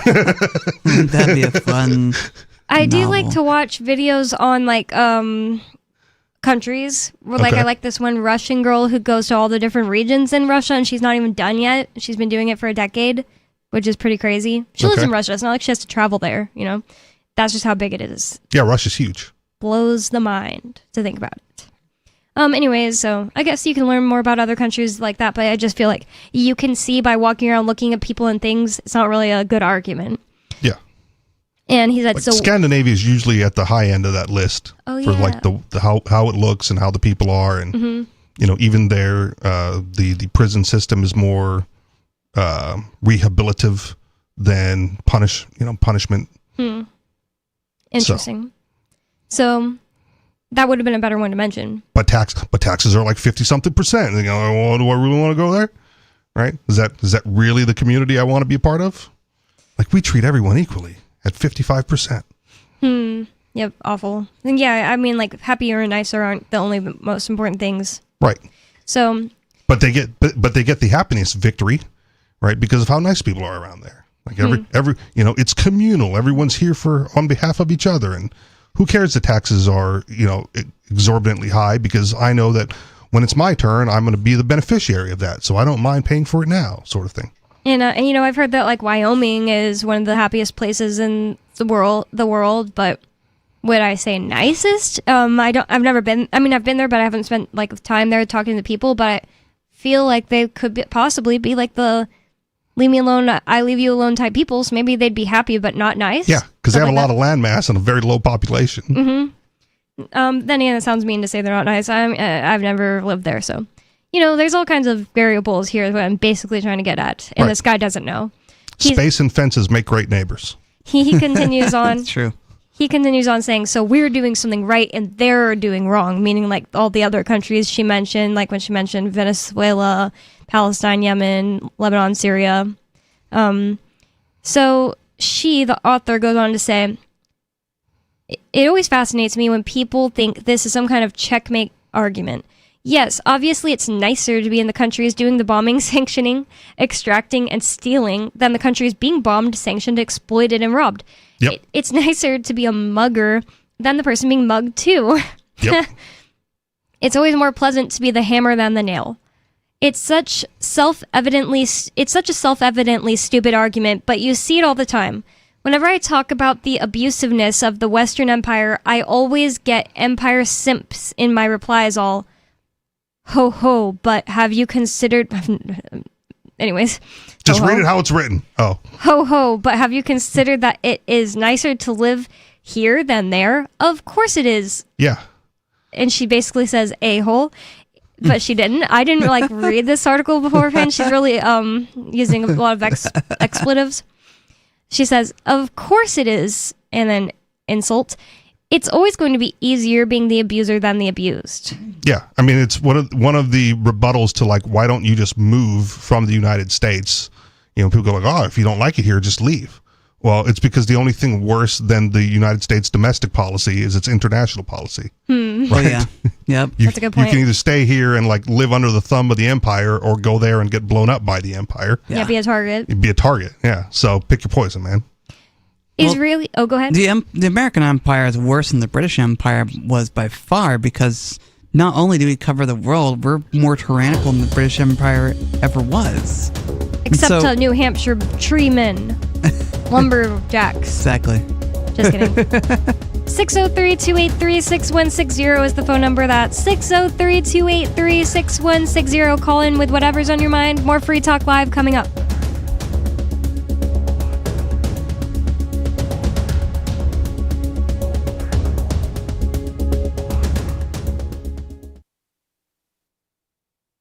Hey, you are going to love the movie Victimless Crime Spree. It's hilarious, heartwarming, and carries a ton of inspiring freedom messages. Feeling down about the lack of liberty in your life?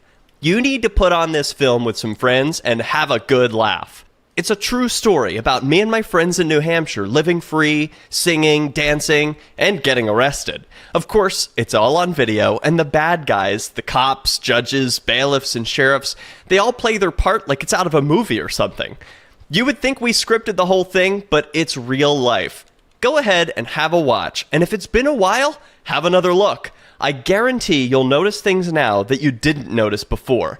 And the best part is that you're going to walk away feeling a renewed sense of your own power. You are the master of your destiny, and you will be free in your lifetime. Victimless Crime Spree. From Feature Story News in Brussels, I'm William Denslow. The bodies of 2 more deceased hostages were returned to Israel on Thursday. Comes as Prime Minister Netanyahu threatened further Gaza strikes if Hamas does not honour its ceasefire commitments. Blake Sifton reports from Tel Aviv. Hamas returned the bodies of 2 more deceased hostages on Thursday in the first handover of new bodies in 9 days. 11 deceased hostages now remain in Gaza, and the Israeli government has accused Hamas of purposely delaying their return. Hamas says it will take time and heavy machinery to recover them. On Thursday, Prime Minister Netanyahu said that if Hamas violates the ceasefire, it will suffer powerful attacks like it did 2 days ago. Local health officials in Gaza say at least 104 people were killed in those airstrikes, including 46 children. China's President Xi Jinping is set to meet Canadian and Japanese leaders for the first time on Friday, a day after agreeing a trade truce with US President Donald Trump. The US President skipping the APEC summit of Asia-Pacific economies, with the spotlight now turning to China's leader. Laura Westbrook has more from outside the summit in South Korea. All eyes now turning to the leader of the world's second largest economy, China, and Chinese President Xi Jinping. Now, he has made a speech, his first since that meeting he held on Thursday with Donald Trump. And he said that he was very much calling for protection of the multilateral trading system. He said that the world is going through rapid changes with a complex and volatile international landscape. And so he said, in the face of these turbulent times, the more that we must work together. The UK government says it supports King Charles's position after he started the process of formally stripping his brother of his Prince and Duke of York titles. Andrew's always denied doing anything wrong, but fresh details about his friendship with sex offender Jeffrey Epstein have been emerging in recent weeks. Andrew Mountbatten Windsor, as he'll now be known, will also move out of the Royal Lodge property in Windsor. Royal reporter Jack Royston says further action had become inevitable. It's almost unheard of in the monarchy. Obviously, royal family members are not staff members. They're not employed by the monarchy and therefore cannot, under normal circumstances, be fired. It had become completely untenable for the monarchy to keep acting as though royal family members should not be held accountable for their actions, because that is absolutely what the public expects. And at least 19 people are believed to have died in Jamaica due to the impact of Hurricane Melissa. At least 30 are believed to have been killed in Haiti too, after one of the most powerful hurricanes hit the Caribbean. From bureaus worldwide, this We're still not sure why you'd want to watch, but our video feed is streaming nightly for free at cam.freetalklive.com.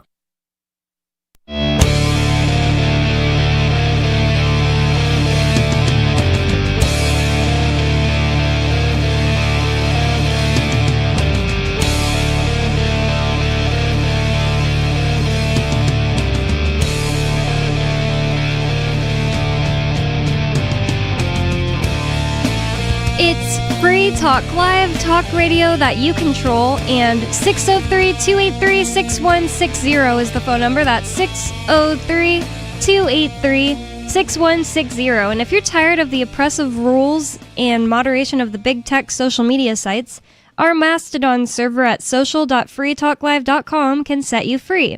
Mastodon is free, open source, decentralized, and federated. Multiple apps are available for iOS, Android, Windows, Mac, and Linux. Social.freetalklive.com. And with you on Free Talk Live tonight, you've got me, Bonnie. Radio Bill. And Richie Rich. And on the show today, we've been talking about multiple different things, but because there's always just lots of different topics on Free Talk Live, because for one thing, you can call in and change the subject at will. 603-283-6160 for that. But also because, I don't know, sometimes we just go off into different subjects while we're talking or change to a whole different article. It's chaos here. And anarchy. I do We gotta wanna- love the chaos and anarchy. I really love the way that this article is written, and I think it's so hilarious and like making really good points and things that we can just talk about too. So I think I'm going to continue on with this article from activistpost.com. Just basically, she's accusing people who believe the mainstream narratives of being 12. It's called, you believe the mainstream narrative? Of course you do. You're 12.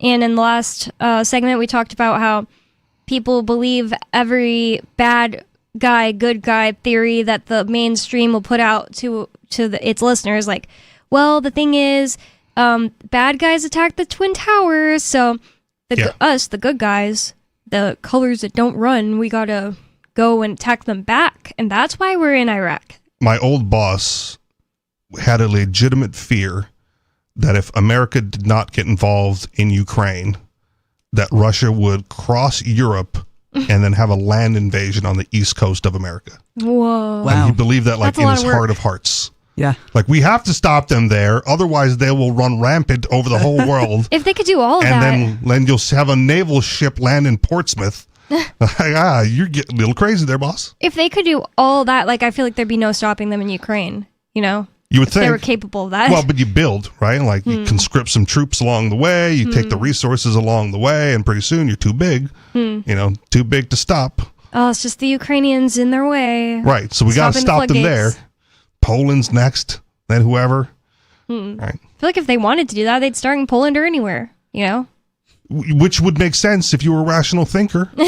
But most Right. people are not rational thinkers. They want to think about their fear-based stories and bring out the propaganda that Russia is our old enemy. We got to run from them. And fear is the fuel of mainstream media, so it makes a lot of sense. Yep. Makes them earn money at the very least. Like, if you're not going to go more esoteric with it and say that they're trying to control you with fear, well, at the very least, you got to know that they make their money off of you being afraid and Yeah, running good news to them. doesn't sell, Yeah. right? Isn't Russia closer to Alaska than the East Coast?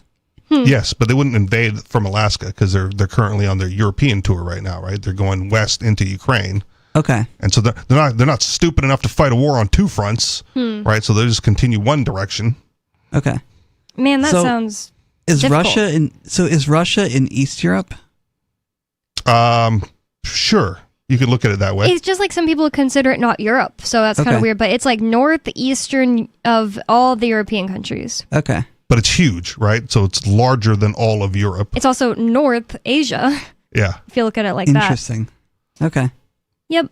We need to get Riley one of those globes that has the... Braille? I would well, love to yeah. have the tactile globe. Yeah, so that's it. The tactile when globe. we're talking about places on Free Talk Live, you can pull up the globe. We can feel where they are on the globe. Yeah, that wasn't an insult. I felt like that was a good way to like get you, to No, I'm not insulted at Okay. all. I would love something like that. And I wish there was something like that out there because I would love to know where when someone says, you don't know where Iran is on the globe, I can pull up a globe and feel it and say, this is where Iran is. This is That's a where good your point. troops are going, America. Will it have like Braille on it too, or is this just something else? The globe that I'm thinking of has raised portions for where mountain ranges are, so you can actually feel your way around it. Interesting. Yeah. Oh, awesome. Someone once told me to point to Hungary on a globe, and apparently Africa was the wrong answer. Oh, I see. That's funny. So, are there globes for blind people to see just like the shape of like each state and everything? Like, I don't know. Because I'm wondering, like, what does Riley picture when we're talking about New Hampshire? Like, a shape like we all kind of do sometimes? Yeah, I don't know. I don't know what I picture when I picture New Hampshire. Yeah. Maybe just the environment of it, like the forests and the smells and things like that. Yeah, that'd that be makes something sense, to too. check on, resources for the blind. Then I gotta think about like what I do too. I'm not blind, and when you say Utah, I don't think of the shape most of the time. I think of like you said, like the land and where I've seen there. I guess I do somewhat think of the shape though too, but I think primary is like what I've seen in real life. But anyways, Yeah, I've driven through Utah. I've never really stopped anywhere in Utah, so I've got no frame of reference. So when you say like Utah, I just kind of know where it is visually on what I picture as a map of the United States. that's a good point. Ones I've never been to, like Montana, I think of the shape and also like the area of the whole map, and also like things I know about it, like mountains. There you go. Well, that is a fun topic too. It's kind of like the deja vu topic we were having earlier. Like, what do you think of when we do this? That's fun to me, but looks like we have a caller on the line, so I'm going to go to the phones. Alu Axelman in Virginia, you're on Free Talk Live. What's on your mind? Hey, thanks for taking my call. That's the world record for fastest call getting on the air in the world history. I just saw it pop up, so went right to it. So, it comes to my attention that all of you greedy anarchist bigots are happy that 42 million Americans are starving to death now because they can't get their food stamps. Are there 42 million people starving to death? There's 42 million people on food stamps, How are you going to starve to death when there are food cabinets? What are they called? Food pantries. Food Food pantries everywhere. Well, those things were ramping up, expecting an influx of people using them. So even there could be a shortage there, depending on how they ration their offerings. And then it's like, does food always have to be free? Because there's also rice and beans in the stores that are pretty damn cheap still. Not as cheap as maybe they were 5 years ago. But go ahead, Alu. People have to eat, and food is even more important than healthcare, actually. As a paramedic with like 14 years experience, I can say people can't live more than 2, 3, 4 days without food, whereas the average person can survive a year with zero healthcare, as far as doctors. So food is important to life. And the problem is people assume that they have a positive right, meaning an entitlement to food, even if it means using force or the threat of force, men with guns, to take money from other people and use it to buy food, which is exactly what welfare is, what food stamps is. Yep. And people think, well, because people need food and they have to survive, they use the logical fallacy of because people can't survive without food, therefore they have a right to be entitled to it, even if it means stealing from Bonnie and Alu. And that's why I discuss positive rights and negative rights in like all my books. And Taxation is Theft, and that was a great time to remind people. Taxation is Theft is my overall best-selling books as far as number of copies and like gross sales.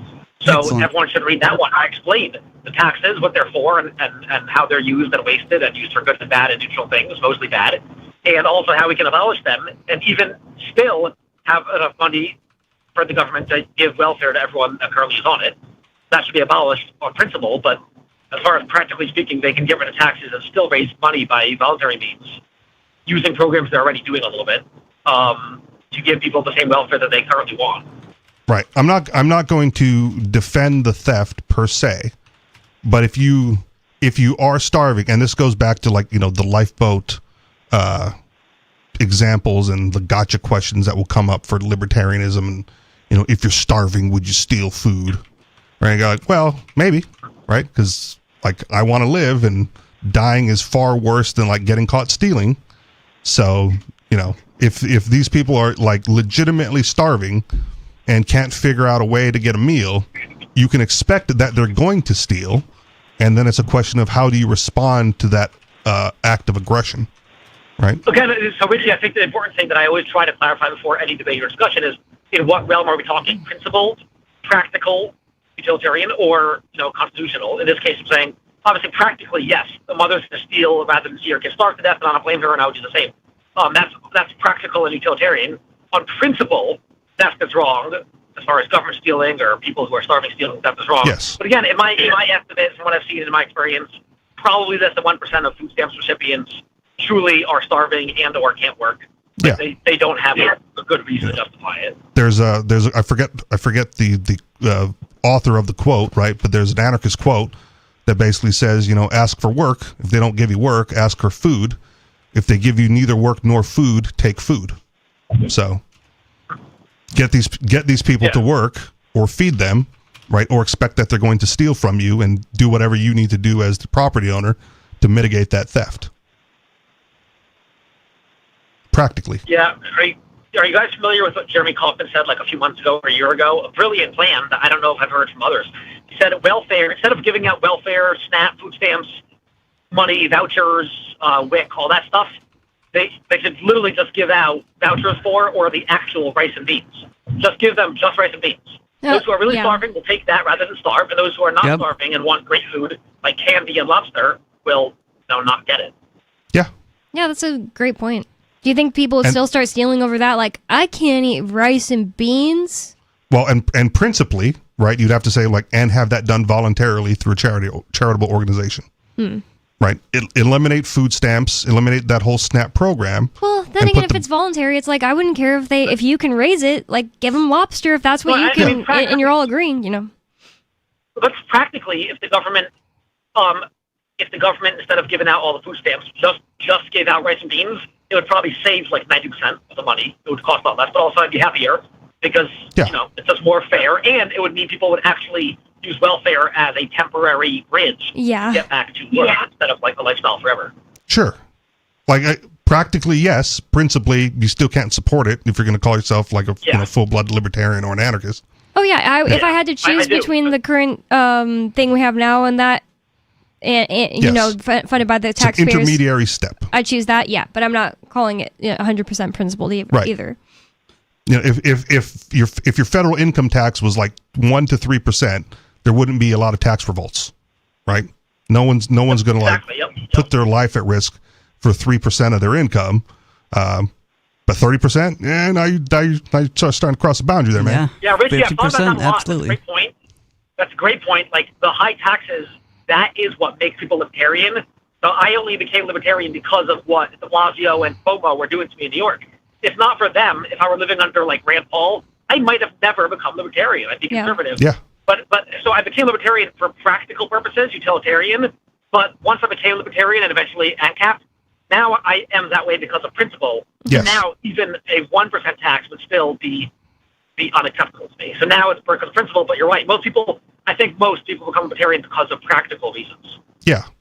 And at 3% tax, right, the lesser percentage of libertarians that exist, waving their flag out front, going, well, we can't be taxed at 3%, would look even more crackpottish than we do now. Yeah, that's true. That's true, yeah.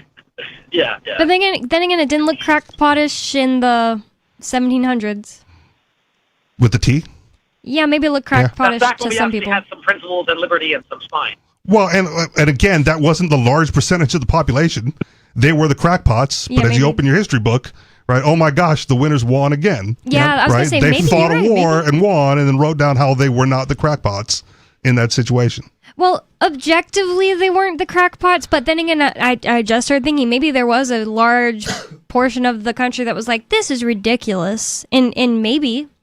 I would suggest the vast majority of the country at that time was apathetic. Right, they didn't care. They were British loyalists. They're all right, do your thing, weirdos. Right, and then just went under whatever government was formed after that. They weren't party to the Constitution. They just assumed living under those laws because their government lost. The British Crown lost. Do you have anything else for us, Alu? No, I think that's all for now. Thank you. Thank you for the call, Alu. And 603-283-6160 is the phone number to get in on the conversation with us. Bring up whatever's on your mind. And we're going to go back to talking about the ultimate expression of the everything is now theory. Is believing in the mainstream worldview promoted by Western pundits. Okay, sorry. I'm just looking like for where we were before. Sorry. Israeli National Security Minister Itamar Ben. Whoa, I don't know how to say that. Itamar Ben. I'm going to say Gvir. Ben Gvir? Oh, Gvir. Okay. Okay, in America, I'm just kidding, but in English, a lot of times we like don't say the G. So I was like, is it Veer? Is it Gear? But it's Gvir. It's like Ganat. That's how I heard it. Okay, maybe it is. No, that's why I'm saying Okay. It might be because it's different language. So it really threw me for a loop.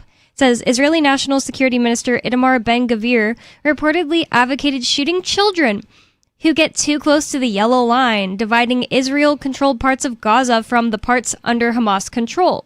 After a while, you start understanding why so many people refer to the Israeli regime as demonic and satanic, even if you're not religious. At a certain point, you just run out of strong enough adjectives. It's so weird how the Western political media class regards Ben Gvir as a fringe kook whose comments should be ignored despite the fact that he is A, Israel's national security minister, and B, consistently ends up getting what he wants. How very ANCAP of him. Exactly. This side is mine. You cross the line. You pick my flower. Death. But I don't think an ANCAP would say if you get too close to my line. That's true. You got to cross the line. So Zohran Mamdani is outside of my area of political interest, and it's none of my business who New Yorkers elect as their mayor. That's how I feel. But I actually was saying to my friend, oh, we should make a trip down there with some friends before Mamdani completely turns it into Portland, like really soon. Yeah. Yeah. We talked about this a couple of days ago on a different show. But my general fear with his situation is that because of the wealth of New York and the amount of money that flows into New York, he will appear to be successful, and other places who don't have that level of wealth will mimic his policies, and they will fail first. Whoa. And because, the old, was it Margaret Thatcher, whatever, her quote was, the problem with socialism is eventually you run out of other people's money. Yeah. Well, eventually in a wealthy place like New York and New York City, right, that could be quite a while if, even if he's doing socialist things, right, by the time those policies get implemented and effective and whatever, they'll still have that buffer of capitalism, right, to support those policies for longer than other places might. That kind of sucks. And I bet it'll be really dangerous journalism to go and try to show what's going on the streets there. Well, yeah, sure, but what's going on in the streets might be positive, right? Because they're actually at first, because they're using the capitalist money to build homeless shelters and to build grocery stores. And well, if you can afford to have your grocery store be a loss leader, right, then who cares what the prices are? It's low for the people there, so they'll be happy. The wealthy people funding it will eventually leave, and then it'll crash. But they can fund it for a long time because of the vast majority of wealth that's currently there. And if it's only short term, like you're wealthy and you're like, well, should I move out of New York? Well, if you're in the financial industry, right, where are you going to go? Right? Like that's the biggest financial, beacon on the planet. Whoa, right? You got the New York Stock Exchange, all the financial districts, all the bigger banks, right? Where are they going to go in the short term? Right? They're just going to eat it, and the socialism will look like it I works. could retire in Mexico. Well, you're not going to move the bank to New Mexico. You're not going to move the banking institution well, okay, in New maybe Mexico. Mexico's not the best place to stay, but someplace where like if you're working on Wall Street, you're so rich you'll just go retire in the other place. Yeah, but you can go retire, but your position at that bank will then be filled with somebody else who wants to be a millionaire, right? And the system goes on, and they just replace you with another cog. Well, I totally understand what you're saying on your fear of Zohran Mamdani's policy is looking successful for a while in New York, and that makes a lot of sense. First of all, the mainstream narrative is going to say it's successful no matter what. Of course. Oh, yeah. Just like everything, every leftist policy, they just want to. Well, they're going to look at the immediate effects, and if you really want to look at an economic policy, you have to look at the long-term effects. Everyone said, "Oh, Trump's now elected, the economy's gone bad." Well, we're feeling the effects of Trump 1.0 and also Biden right now. So to say that, well, Trump got elected, now the economy's gone bad, and Biden was good, no, that's not the case at all. And Obama before that, right? Because one of the big issues right now that's holding up the Congress from, in the government shutdown, right, is issues around Obamacare, right? Which the Affordable Care Act, which predates Trump 1.0. Yep. And I read somewhere that, they said that the premiums or whatever were going to be capped at $1,000 or whatever. And that even since then, it's already quintupled, right? The premiums are like $5,000 now, and it was never supposed to go above $1,000. Well, that's the most. Oh wait, hold on. I got the quote wrong. But yeah, what I was going to say is like government policies, government things they implement that are supposed to be temporary or supposed to be capped and stuff like that. They never stay that way. They never stay. Yeah. No. Even again, the income tax Nothing's was more like a permanent 1% than the temporary government program. I think that's what I was trying to say, but it might have not really applied, so it confused me. Yeah. Okay. Yep. And maybe passports, temporary government program, income tax, temporary government program. Now you can't go without being taxed, and you need permission to travel. Yep. But so let's see what this lady has to say from activistpost.com about, people believing the mainstream narrative according to the Zohran Mamdani stuff going on. That seems to check out those types of people, just 12. I want everything to be free. Of course, you're 12. Yeah. Zohran Mamdani is, and maybe that original Blue Sky poster who posted of everybody's 12 now wouldn't consider Zohran Mamdani voters to be like, but it's gone out of his hands. It's become a meme now, Yeah. I also, when it comes to like the current younger generations, Gen Z, Gen Alpha, I don't blame them entirely. It's partially the indoctrination in schools, but it's also like once they hit the workforce, right, their experience is that they don't make as much as previous generations did. Can't buy a house. Right. No prospects. No prospects. The job doesn't carry as much weight as it used to, right, in that respect. And the dollar is devaluing at a faster clip. So what they are making doesn't go as far. And that's within a current system that people would, the mainstream media, would consider to be mostly capitalistic, right? So they go, well, this capitalism thing isn't working out, right? Because look at the results, and they're not being offered any realistic alternative aside from socialism, where they go like, well, let's use the money of all the wealth that the previous generations built and just give it to you to make up for it. And they're not connecting the dots to, well, it's the government that's causing this, inflation of the money supply that's making this an issue, and government regulations that make it hard for new entrepreneurs to start companies, et cetera, et cetera. And I'd say another thing that throws a wrench in the understanding of Gen Z people is the fact that it's absolutely true that corporations are also a huge part of the problem, but then they start to think that means capitalism is part of the problem when they don't understand that, like, if you want to try to say that we never have seen true communism, the truth is that we do not have true capitalism in America. I don't know if I should say we never have had true capitalism anywhere, like they try to say about communism, but yeah, we definitely do not have true capitalism in America. Like, if you want to be against cronyism, that's great, but like call it what it is and don't try to go communist because you think what we have now is quote unquote capitalism. No, it's not capitalism at all. Like you said, Bonnie, it's cronyism. It's definitely the big corporations getting in bed with politicians like they've always done. They just change the names and call it different things, but big business has always been when big business gets in bed with politicians, it's cronyism.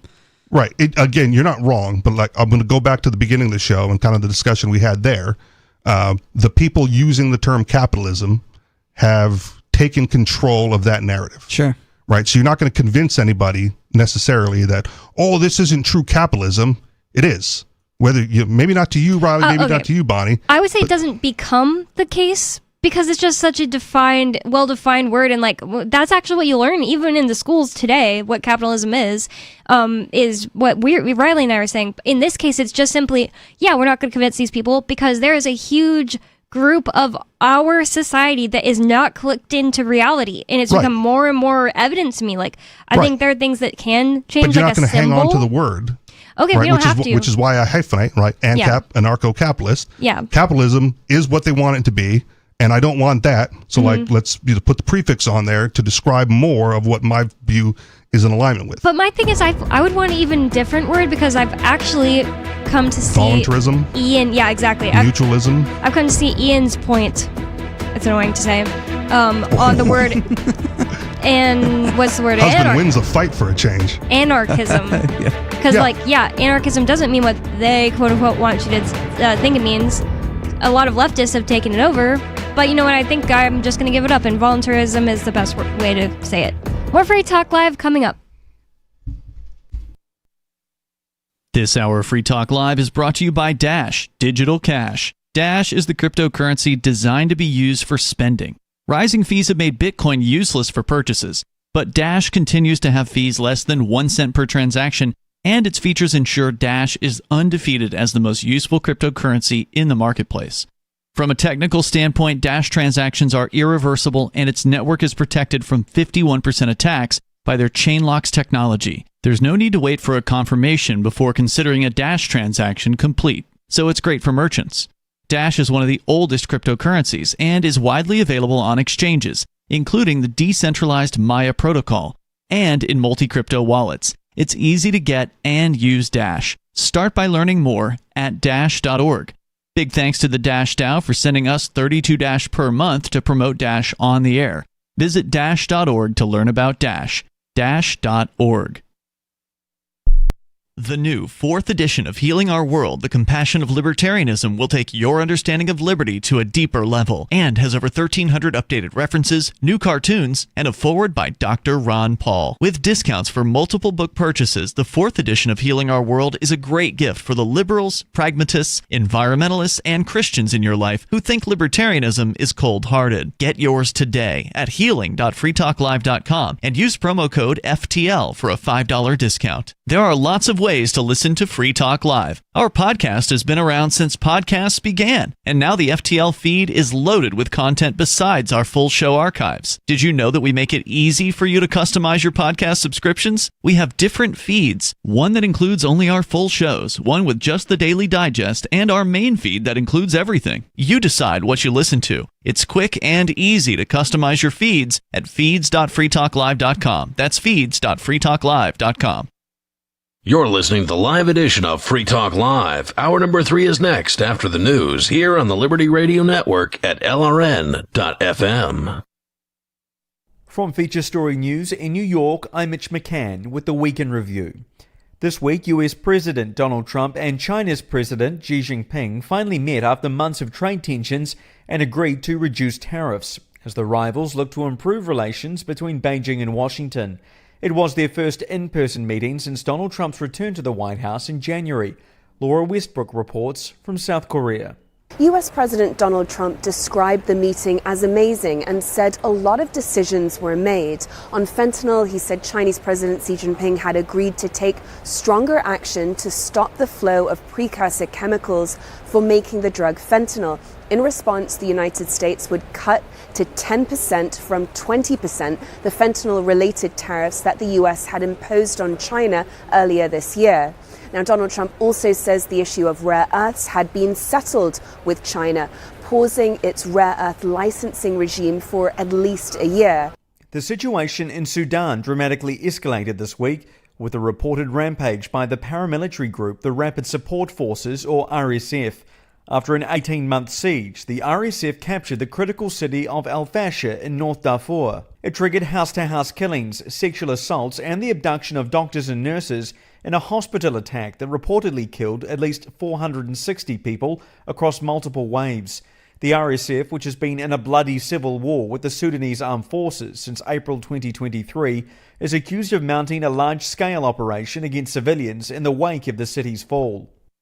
A major development this week on the future of Britain's Prince Andrew, the brother of King Charles, who will be stripped of his royal titles and will have to move out of his royal mansion. Andrew Mountbatten Windsor, as he will be known, has come under increasing scrutiny for his friendship with Jeffrey Epstein and has been forced to repeatedly deny claims of his involvement in an international sex trafficking ring. Ollie Barrett reports from London. The royal family, I think, is worried about further allegations and revelations coming in the future as well. Part of it, I think, also relates to public opinion. Opinion polls here in the UK have shown repeatedly that there is very strong feeling about this issue here in Britain, with the vast majority of Britons wanting the royal family to go further than they already had done and wanting Andrew to move out of Royal Lodge, as you mentioned, a huge property on the Windsor estate close to Windsor Castle. The death toll from the hurricane that tore through the northern Caribbean continues to rise as search and rescue teams comb the areas worst affected. By Friday, 50 deaths had been confirmed across Jamaica, Haiti and the Dominican Republic, according to USA Today. Rescue and recovery operations are taking place as crews face difficult conditions on the ground. 5 more people were arrested this week over the robbery of some of France's crown jewels from the Louvre Museum in Paris earlier this month. The Paris prosecutor says one of the main suspects was among those taken into custody. Ross Callan reports. On Thursday, the Paris prosecutor announced the latest updates on the police investigation into the robbery, saying that the arrests took place in different locations in Paris and the surrounding area, adding that one of those detained was, quote, a target we had in our sights. While the stolen jewels have so far not been recovered, the prosecutor added that the new arrests may lead to more information about the planning and execution of the robbery. The dramatic event took place in broad daylight on the 19th of October, with thousands of visitors already inside the museum. 4 people used an industrial lift truck and power tools to break into the Louvre to steal what were described as priceless jewels, and then they escaped on motorbikes waiting on the street. Rob Yetton and his Liberal Progressive D66 party has narrowly defeated far-right firebrand Geert Wilders in the Dutch elections. Yetton will now be tasked with trying to form a coalition government with several other political parties, a process that could take months. William Denslow reports from Brussels, where the results were being counted late Friday. Some votes are still being counted, but the election service of the ANP news agency says Rob Yetton's lead is now unassailable. The 38-year-old could become the country's youngest and first openly gay prime minister. Yetton says he now seeks to build a coalition of centrist parties and work to represent the millions of voters that didn't choose his D66 party. The far-right and anti-Islam Geert Wilders says it's arrogant not to wait for the official results from the Electoral Council, adding that he will strongly oppose D66's agenda. And finally, the bodies of 2 more deceased hostages were returned to Israel on Thursday as Prime Minister Benjamin Netanyahu threatened further Gaza strikes if Hamas doesn't honour its ceasefire commitments.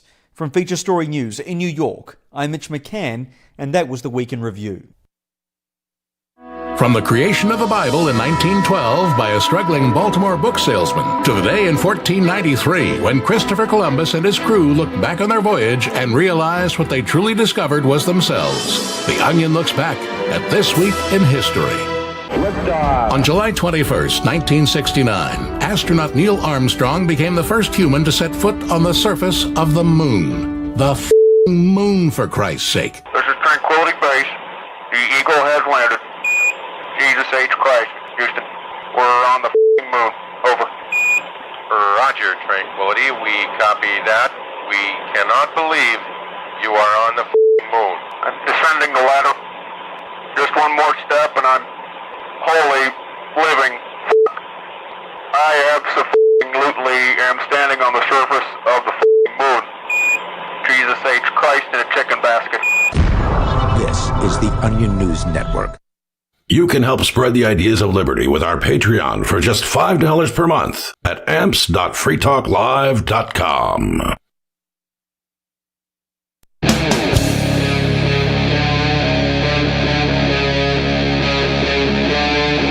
Free Talk Live.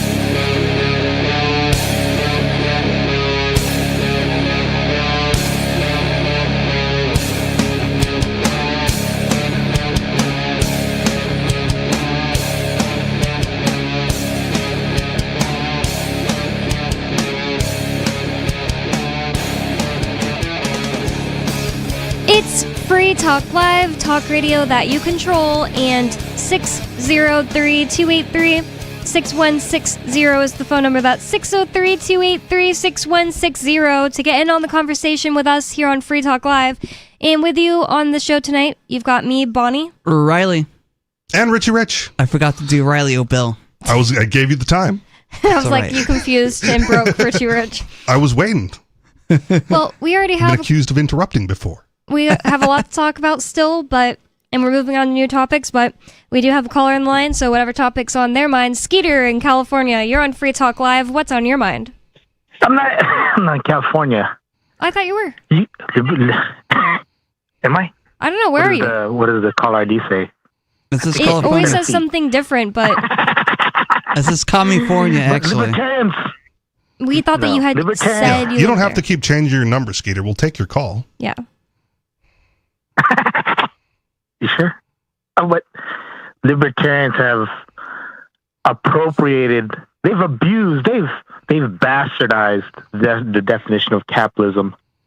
Really? It's an Tell me more. economic distribution system based upon profit and productivity. Is that originally the definition? Do either of you guys know? Because like I could just be ignorant of that.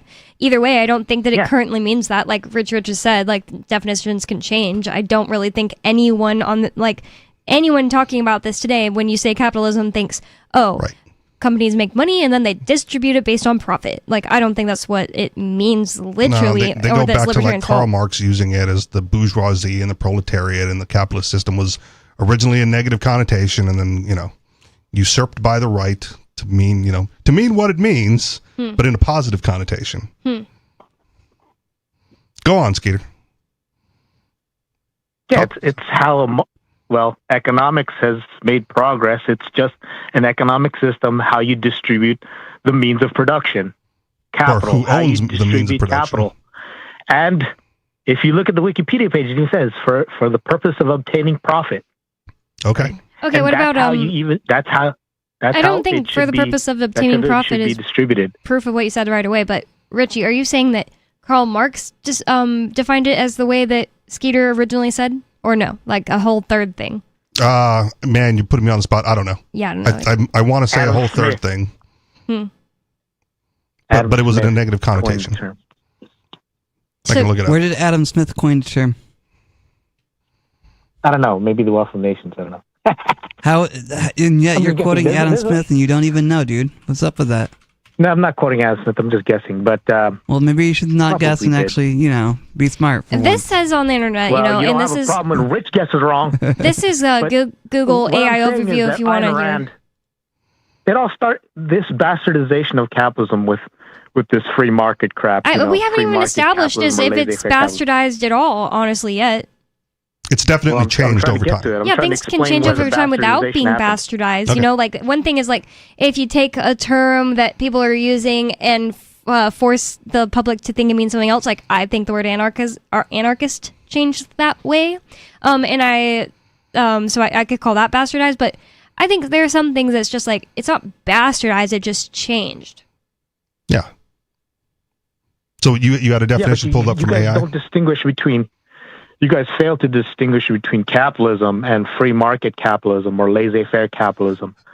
Well, laissez-faire capitalism isn't really well defined, but free market capitalism is the bastardization I'm talking about. And also, I want to say that like bastardization typically sounds like, oh, you took it and made it sound like something worse. Am I right in that? And actually, if this Google AI thing is correct, it seems more like we took it and made it a better term, because this says the term, this is just the Google AI overview because it's fast. The term capitalism was first coined by socialist Louis Blanc in 1850 and independently by Pierre-Joseph Proudhon. Proudhon, okay. He's French. 1861 to describe the modern economic system. Blanc defined it as the appropriation of capital by some to the exclusion of others. And I think we would have changed it into a better definition, because I don't think appropriation of capital is the same thing as making money voluntarily. You know I got the Marx part wrong, but it was definitely coined by a couple of socialists. Yeah, that makes sense. Oh yeah, that maybe that's where you got it from. So what do you say to that, Skeeter? Yeah, I'm talking about the economic definition. I'm talking about the bastardized definition. The academic definition of capitalism. Okay, so this is another thing. It says, the term really? itself. Because you brought up Adam Smith. That's a good point. While the term itself is relatively modern, the economic system of capitalism developed gradually over centuries, and related terms like capitalist appeared earlier. So it's just like something developing over time isn't the same thing as being bastardized, and that's what he called in to talk about. Guys, have anything else to say about it to him? Not really, no. No, I just, much like Ian, right, there's no use fighting the people who say that this isn't real capitalism, because now you're just fighting over definitions. Mm-hmm. Right. And again, much like what I said earlier, you got to find some common ground. And so if you can just accept that their definition of capitalism is correct, right, then just introduce a new term. Like, for example, I had a friend on Facebook. We were kind of friends in real life, but he did not like the fact that I described myself as an anarchist or anarcho-capitalist or whatever, and that I was also in favor of like contracts, right? Like, well, you have a contract with somebody, like, well, contracts are enforced by the state, so therefore contracts aren't anarchistic in nature. They don't have to be enforced by the state. Whatever. And yeah, so that was his point. I go, well, I'm not going to fight him on that, right? I'll just say like, well, then the anarchist term for contract is contract, right? Instead of an A at the end of the word, you put an E in there, and now we have a term that means what I said. Yeah. Right? Which is a privately enforced, agreement between two people. And I'm actually... Right? You can have the word contract, I don't need it. I've been saying on the show for at least like 3 years, I would love there to be a brand new word. So I want there to be a word for violence. Okay, this is what I mean to say. I want there to be a brand new word for violence that occurs in self-defense. That's not like a whole bunch of words like that. Because, like, yes, it actually technically is violent to shoot somebody who's about to shoot you. Yes. It literally is violent. But I think that But defensive is the qualifier. Right? Yeah, but it's like defensive violence. That's a qualifier, and it still makes people like violence, gun violence. I think it should just be called its own thing. Like, I don't know what word. Well, make it up. Right? Yeah, here's your opportunity to coin a new term and define it however you want. No, I can't off the top of my head. I can't either. This is a really hard thing to do on public radio. Violence with an A at the end instead of an E. Okay, right? that makes it That easy. makes it defensive. Well, then again, no, I think that's not a good one because violence is such a negative term. Like if it even rhymes. Cryolence, because why you bitching? Yeah, I guess so. It's a good one. So I like that idea because things should definitely evolve. As like we live in a world, but we don't live in a world that is by any of our terms. You know what I mean? Like, yeah. I think people just aren't very creative and imaginative, and they think that everything that exists has been defined and exists. And well, there's no possible way for me to think up a better way to do things. I guess we just have to do taxes. Yeah, and language is a part of that, right? Like certain other cultures don't have certain language for things, and therefore they're not familiar with the concept at all.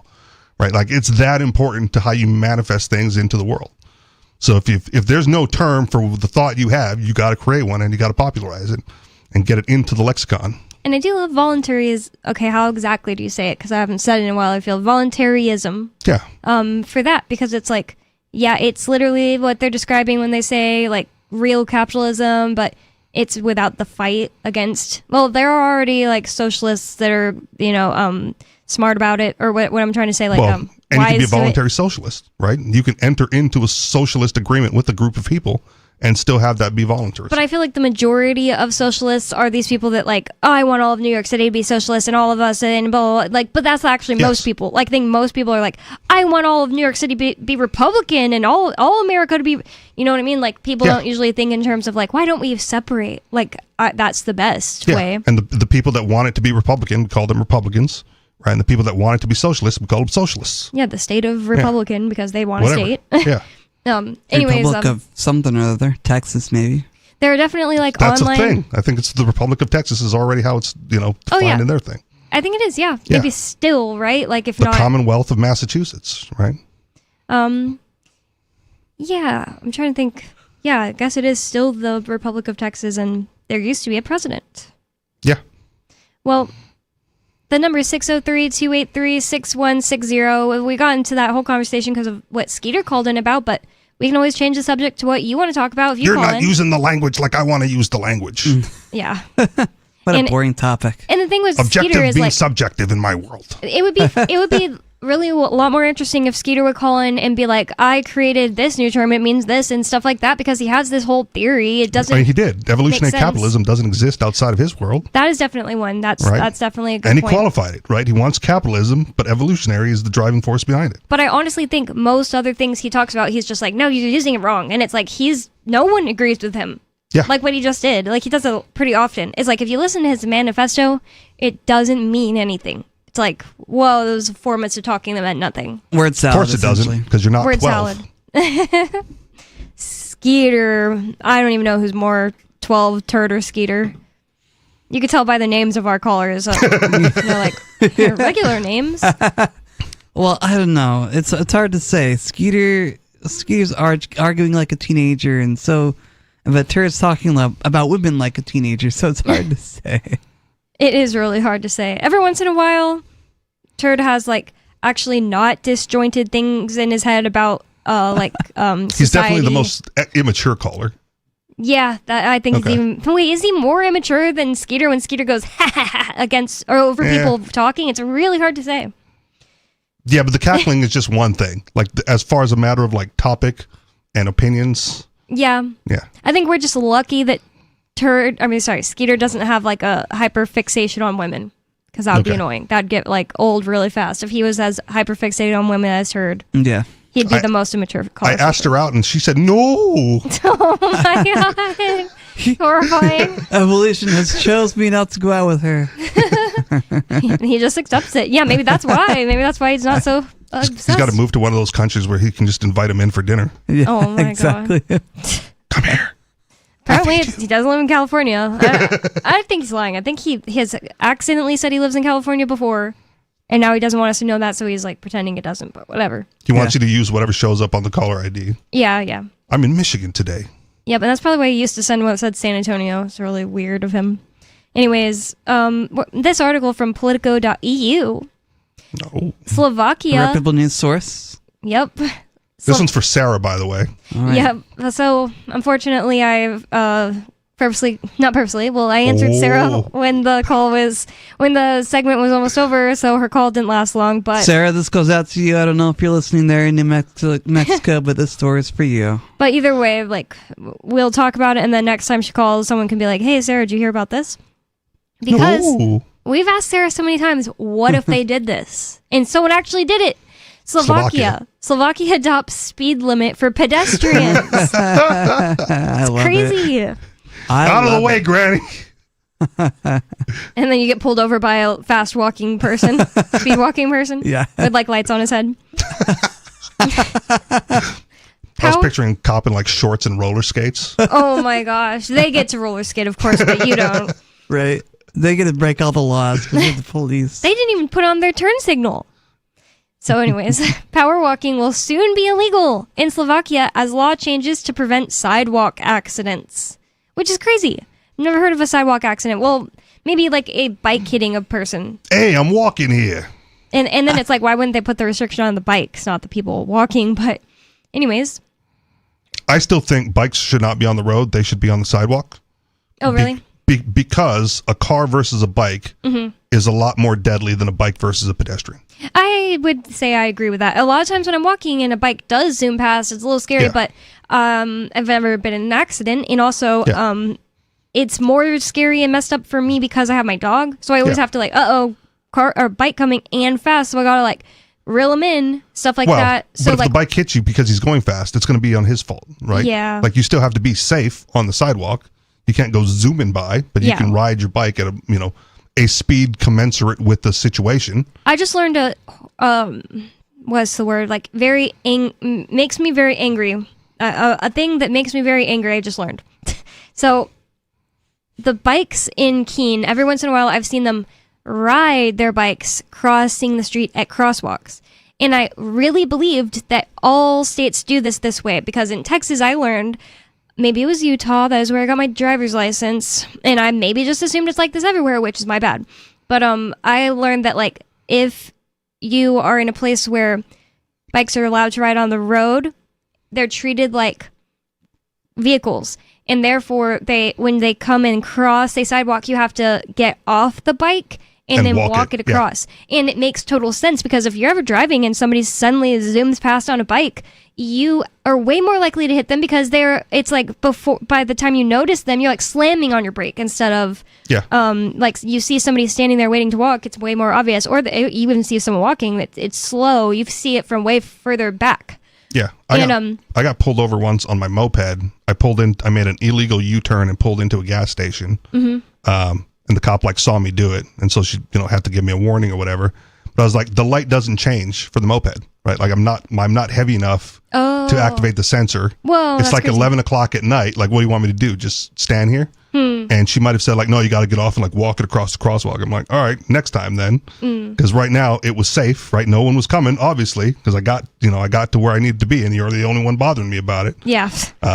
But yeah, sometimes you just can't activate the lights. In downtown Keene, it's not safe to do that unless it's like nighttime, because of the fact that There's always cars driving down the street, and if you're suddenly everybody's driving and looking for pedestrians because it's a very heavily crossed road. Yeah, and Keene is a very walkable city. And so somebody literally almost like ran right into my car, and I guess I almost ran into them when they're riding their bike across the crosswalk. And it's actually the second time it's happened. So, maybe I'm the common denominator. But the thing is, like, I'm always looking for walkers. I've never almost hit a walker ever. And so it made me mad enough to look it up because I was like, they're not supposed to be doing this. It's so annoying.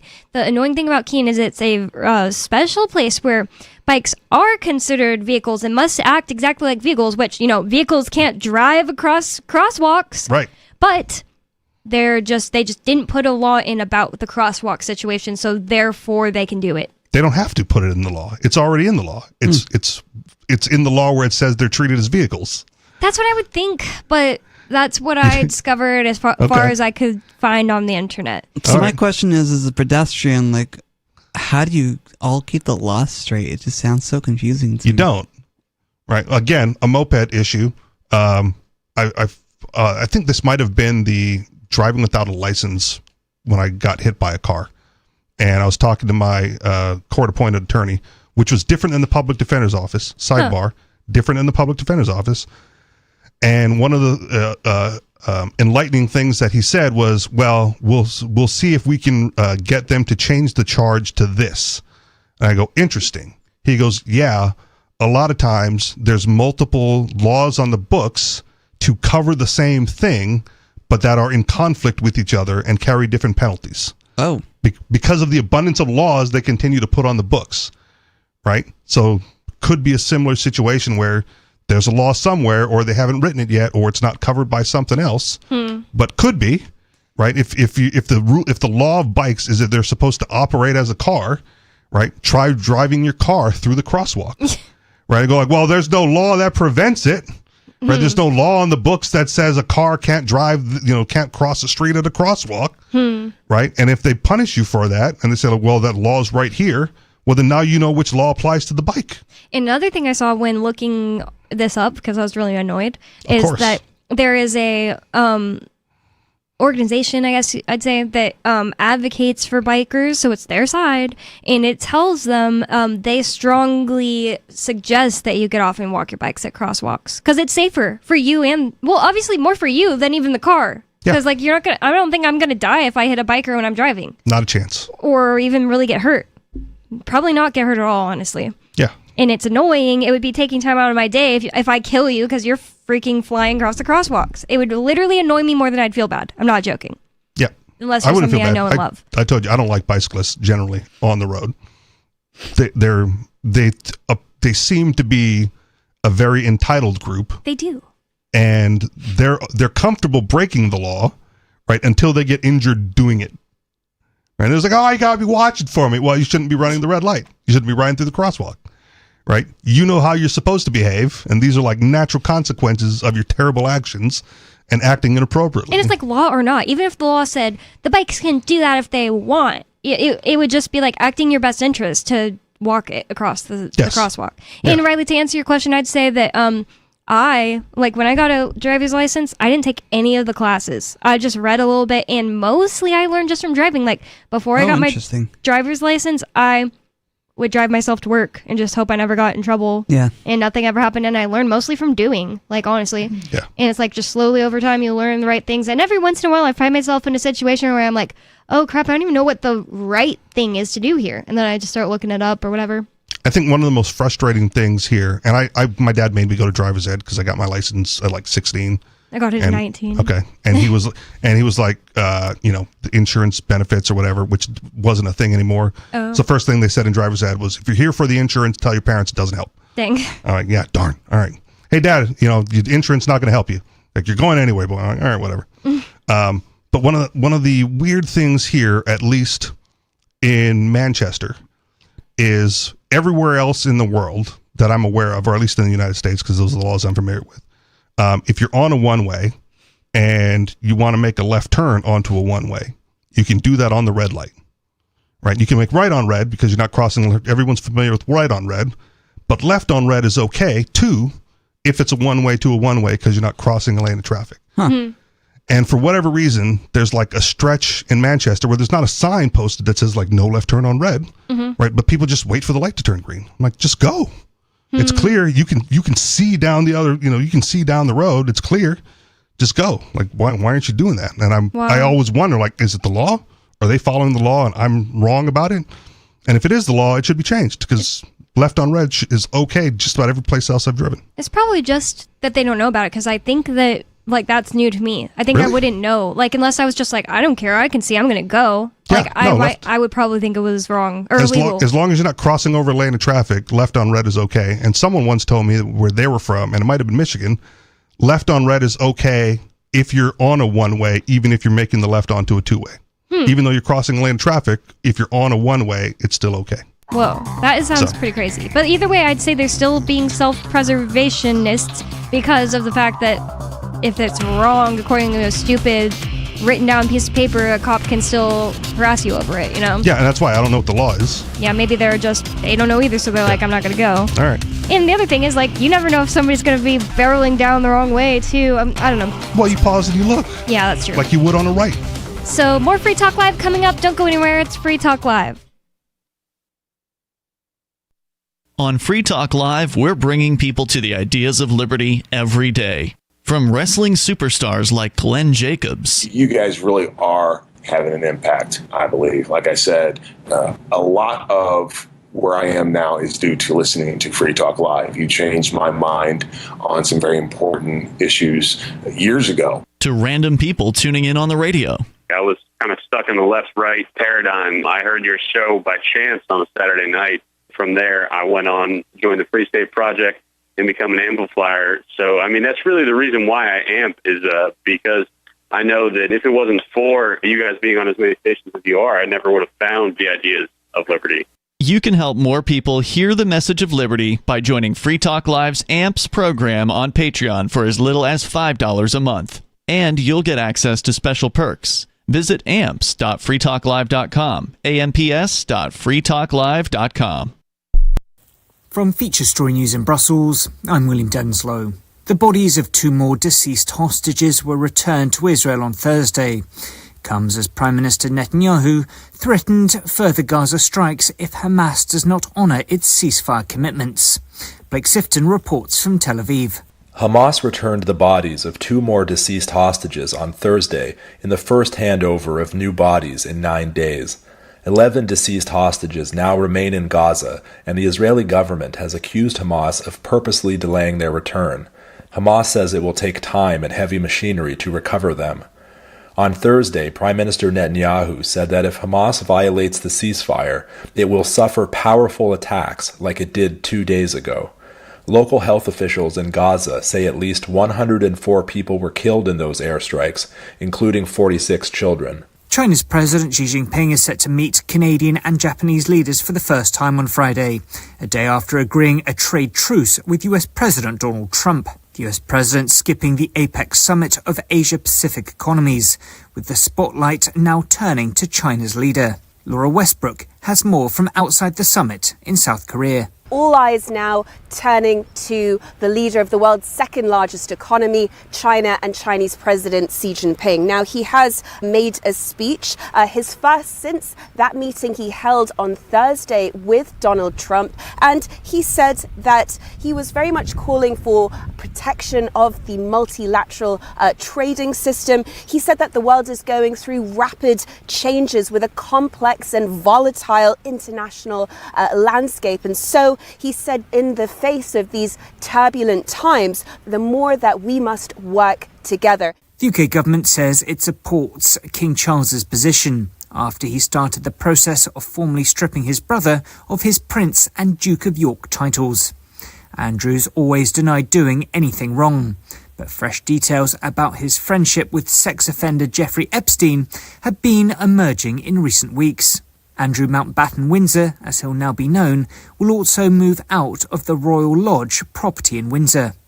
Royal reporter Jack Royston says further action had become inevitable. It's almost unheard of in the monarchy. Obviously, royal family members are not staff members. They're not employed by the monarchy and therefore cannot, under normal circumstances, be fired. It had become completely untenable for the monarchy to keep acting as though royal family members should not be held accountable for their actions, because that is absolutely what the public expects. And at least 19 people are believed to have died in Jamaica due to the impact of Hurricane Melissa.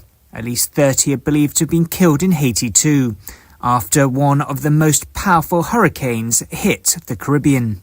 From bureaus worldwide, this. Yep, we still do email. Drop your email address in the entry box at freetalklive.com, and you'll be kept in the loop with Free Talk Live.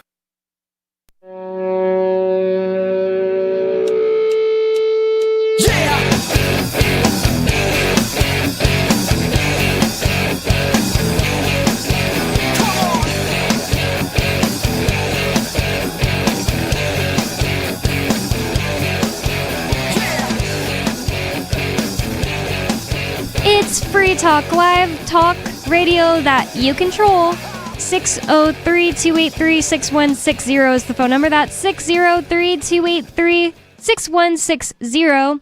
And with you on Free Talk Live tonight, you've got me, Bonnie. Riley O'Bill. And Richie Rich. We're just going to be Riley O'Bill from now on, like every show now? I don't know. It's a one-show gimmick. I mean, because Maybe. it's kind of like people might be like, why does he call himself that? It's because he loves Bill O'Reilly and Not really. thinks like him. No, it's because he was Definitely not. angry at the beginning of the show. Right now, we got to pissed explain off. for the people who just tuned in. He was angry at the beginning of the show. He did And the it- Riley O- What was it that Bill you O'Reilly screamed at shtick. us, Riley? Talk it, we'll free it live. Right. So it's a running gag. It happens on this show, especially on Sunday Fun Day. Yes. Gotta. Oh my god. And also on Sunday Fun Day, we have funnier things to report on. And this article is so funny, even though it's not necessarily a silly article. It's so funny to me. Slovakia adopts speed limit for pedestrians. Power walking will soon be illegal in Slovakia as law changes to prevent sidewalk accidents. Is there a lot of power walkers? There Like, are must be, they the like, they world all do it, champion yeah. power walkers? Just hustling down the street? This under a picture of someone walking there says, although the law will come into force January 1st, 2026, proponents haven't publicly spelled out how they plan to enforce it. Oh, wow. They're going to have speed cops checking to see how fast power walkers are going. Are they going to be on like horseback, skates like you said earlier, skateboards? Speed limit is 4. They were going 4.2. Actually, it says you can only walk 6 kilometers per hour. So I think that's like more than 6 miles, right? Because a kilometer's longer. I was told there'd be no math. I could Yeah. do a conversion real quick, maybe. Maybe I'll ask Siri. Oh, I see. I was like, in your head? No. I was like, I'll just mute myself. does it take you a second? Oh, okay. All right, awesome. So, yeah, I've never really memorized all that stuff. I just stick to, I was going to say American, but imperial systems. You go to Canada, you got to learn it. Yeah, I don't really care if I go to Canada. 3.73 miles. I was close. It's smaller. I was wrong. Oh my god, I thought kilometer was bigger. So anyways, 3.73. Roughly, yes. That's So- what I heard, but Whoa, yeah, you were really close. You can only walk Trust Siri. 3.73 kilometers. Sorry, let's just say 6 kilometers per hour. If you want to, Whole numbers, Bonnie. Whole numbers. yeah, let's do that. You can only walk 6 kilometers per hour if you want to follow the law in Slovakia. The Slovak Parliament Tuesday afternoon adopted an amendment to the traffic law that sets a maximum permitted speed on sidewalks in urban areas at 6 kilometers per hour. The limit applies to pedestrians, cyclists, skaters, and scooter and e-scooter riders, all of who are allowed on sidewalks, and aims to avoid frequent collisions. Apparently, with that many people doing all that, maybe a lot more people are on bicycles, skates, and scooters and e-scooters. It makes more sense when you consider those pedestrians, because I was always picturing walkers. As like the only pedestrian. Yeah, that's what Yeah. I was thinking too, honestly. When I'm around town, there's not a lot of e-scooters and scooters and segways or whatever bumbling up and down the streets. Yeah, exactly. I feel like this first sentence, you can only walk 6 kilometers per hour if you want to follow the law in Slovakia, is probably kind of an attention grabber. Like they probably won't be getting pulled over It also seems kind of slow. for right? walking speed. I think so. Yeah, I don't know. I don't want Riley. You got to do the math for me. Like my average speed from before was it would take me 20 minutes to walk about a mile. Okay. Right, like whatever speed that is. So that's like 3 miles. 3 miles an hour. Yeah. Oh, okay. I was typing. Yeah. No, I did it at I'm the not same good time about- as Riley. So my normal walking speed is about 3. Okay. Right. So like, I have to hustle a little bit to get up to 6 kilometers. And that's if you're just walking, not in a hustle at all? Yeah, It's just, 3? So that makes sense. Because, at one point in time, like, it's not really feasible to drive your car everywhere, right? So if I got to go somewhere, and the map says it's about a mile, and I get there in about 20 minutes, and it's been pretty consistent. At least pre-injury. I don't walk that far anymore, but... Yeah, I walk my dog pretty often, but I never tried to time it, so I should try it sometime. That sounds fun. But it does seem kind of slow for especially like e-scooters though. Yeah. Especially when they advertise it as like, oh, you can get up to like 20 miles an hour on this thing. Yeah. Right? But I could see how 20 miles an hour coming towards me and my dog is dangerous. Yes.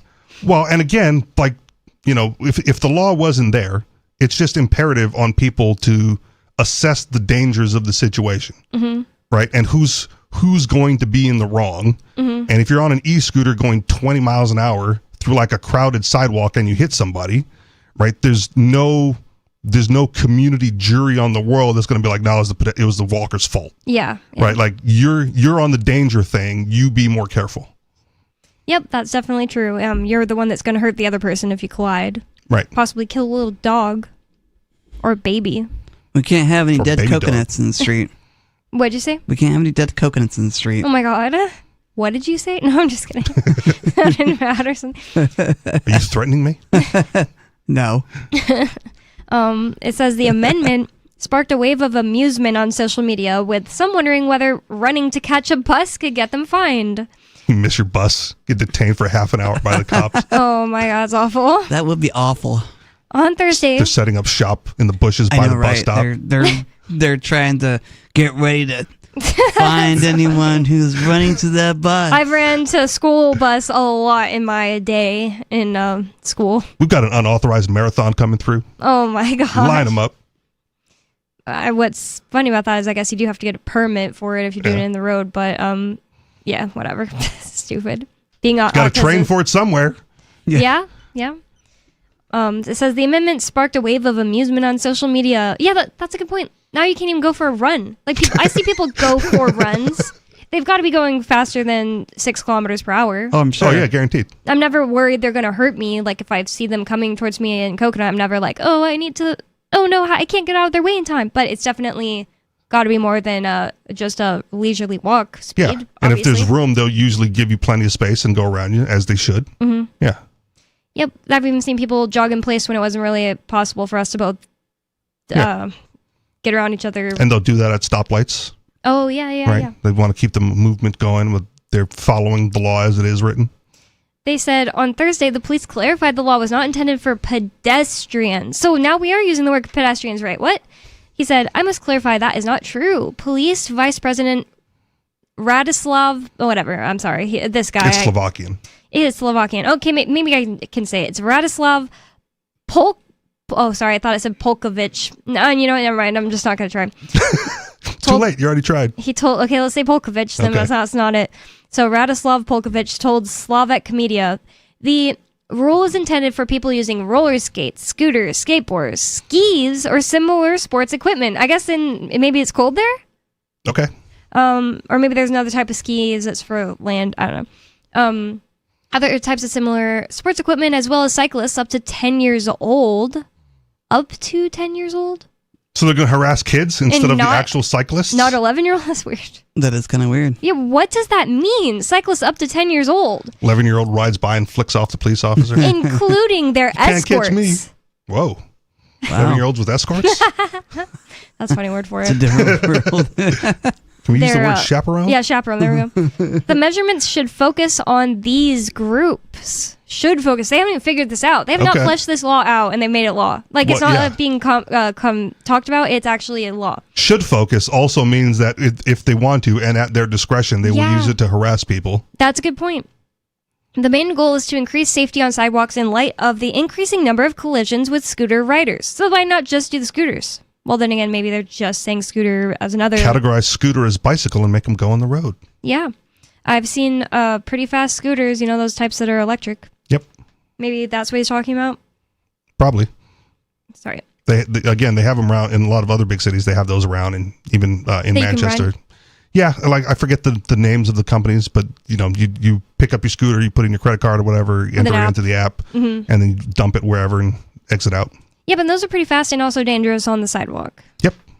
So if the sidewalk is clear, though, who cares?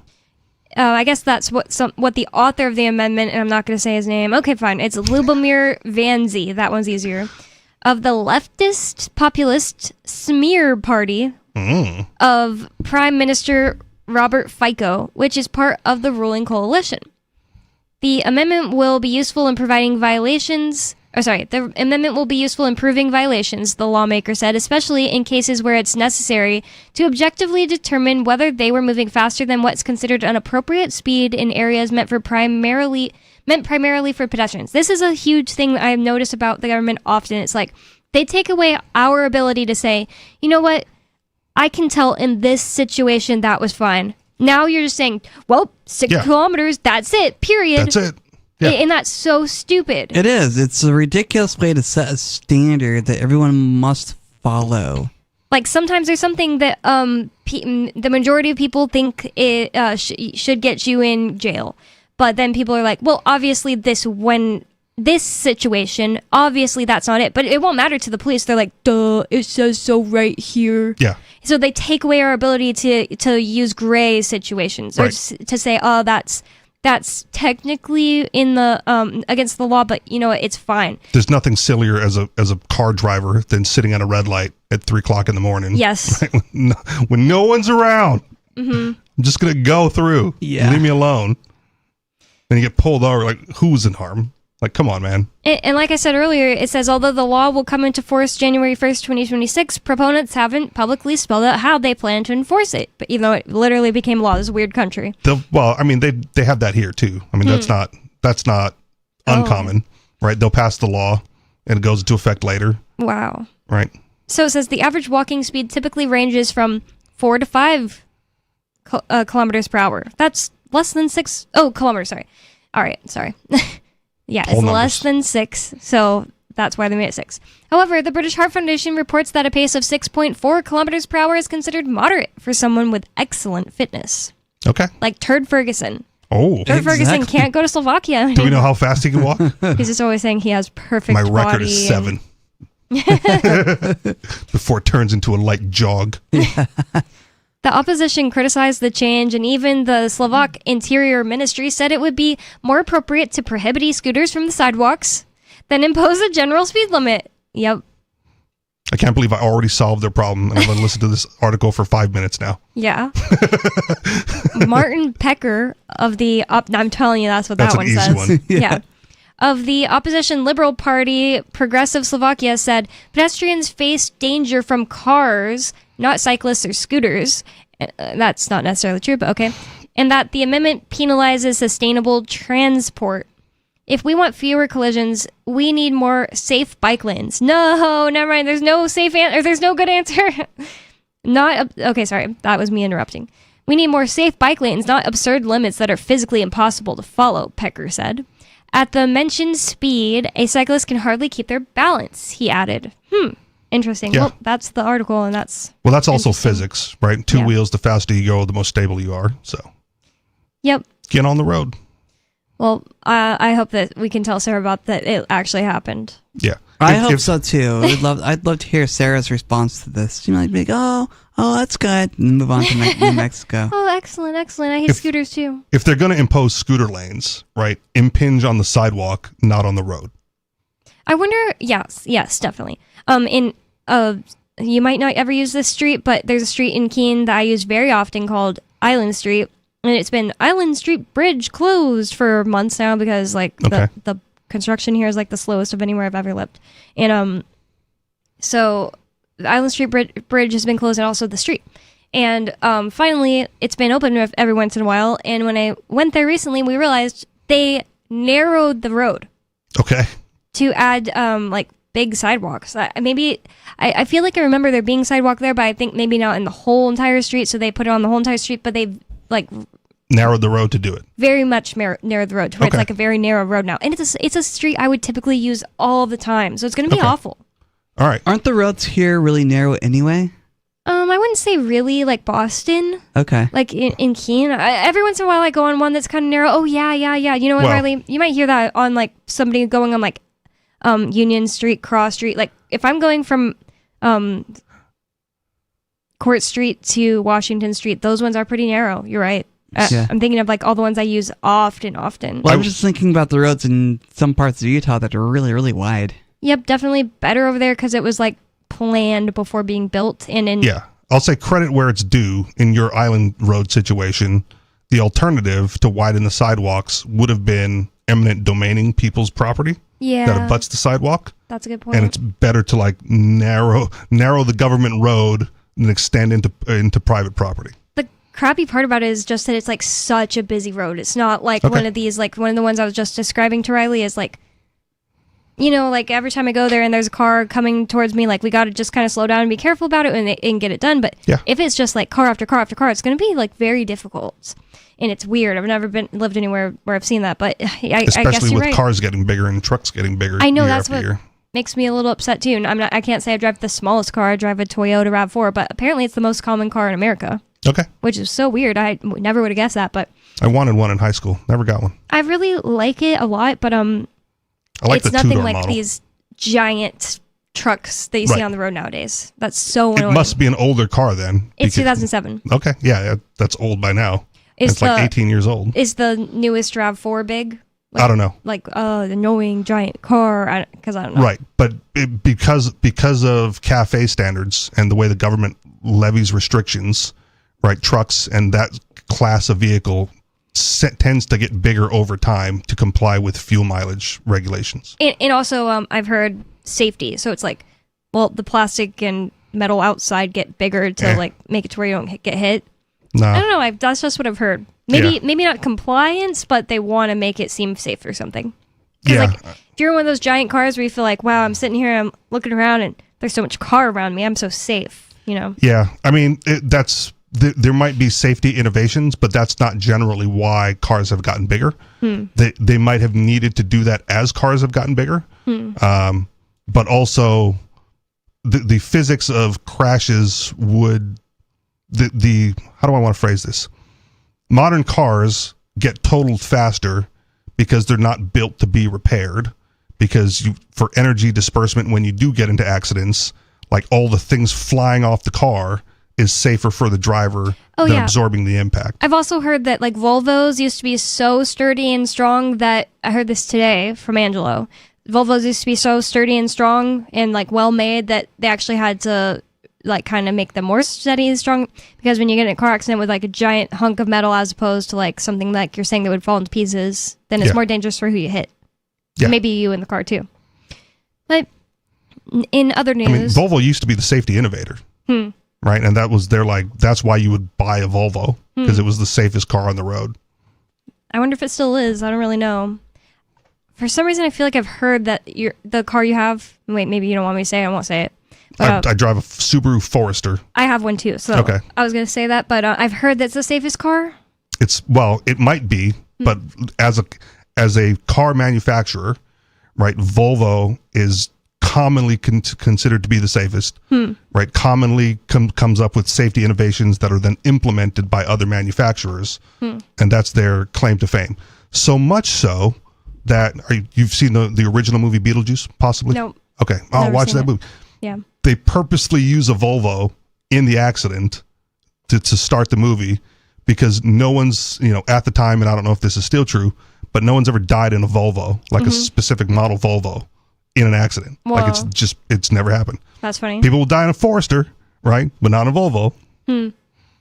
Yep. I've been in a car accident in a Forester. It was a different one, like 1 year newer, and it was blue, and I just crashed it directly into a pole because I looked at my phone for what felt like 1 second to turn on Postmates. And she's It's over here awful. trying to blame the pedestrians. But other than that, I've never been in any other driving collisions. So, Okay. I mean, that I was driving. Yeah.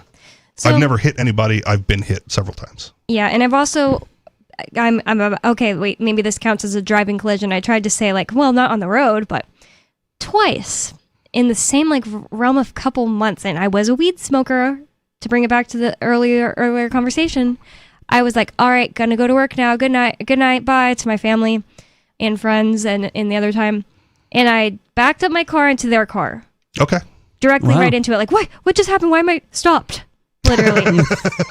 Because their car was shorter than my car. And yeah, anyways, that's awful. So I guess that counts. So 3 accidents ever, and never a person in the object I hit.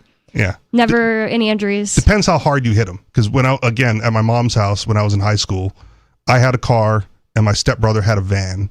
And where we parked, there was just enough space for my car and his van. Mm-hmm. So when I would pull in, I would kiss his bumper, right? Mm-hmm. Like, you know, as soon as I touch it, I know we're safe. Mm-hmm. And then when he pulled in, he would kiss my bumper because you had to.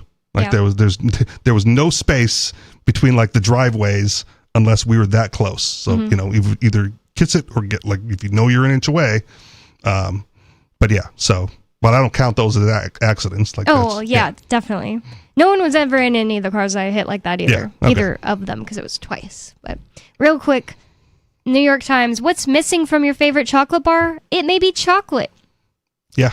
As climate change has helped push cocoa prices higher, companies are changing candy recipes in subtle ways. Seriously, we're going to blame climate change and not like, why aren't they blaming inflation while Trump is in office? Like, you know? Well, Well, they got to blame something to keep the hysteria for somebody out there. I mean, climate change is affecting everything and everybody. We got to make sure we tamp down on climate change. Your chocolate. Otherwise, you're not going to have any chocolate anymore. Yeah. I was reading a CNN article about the hurricane that like demolished Jamaica.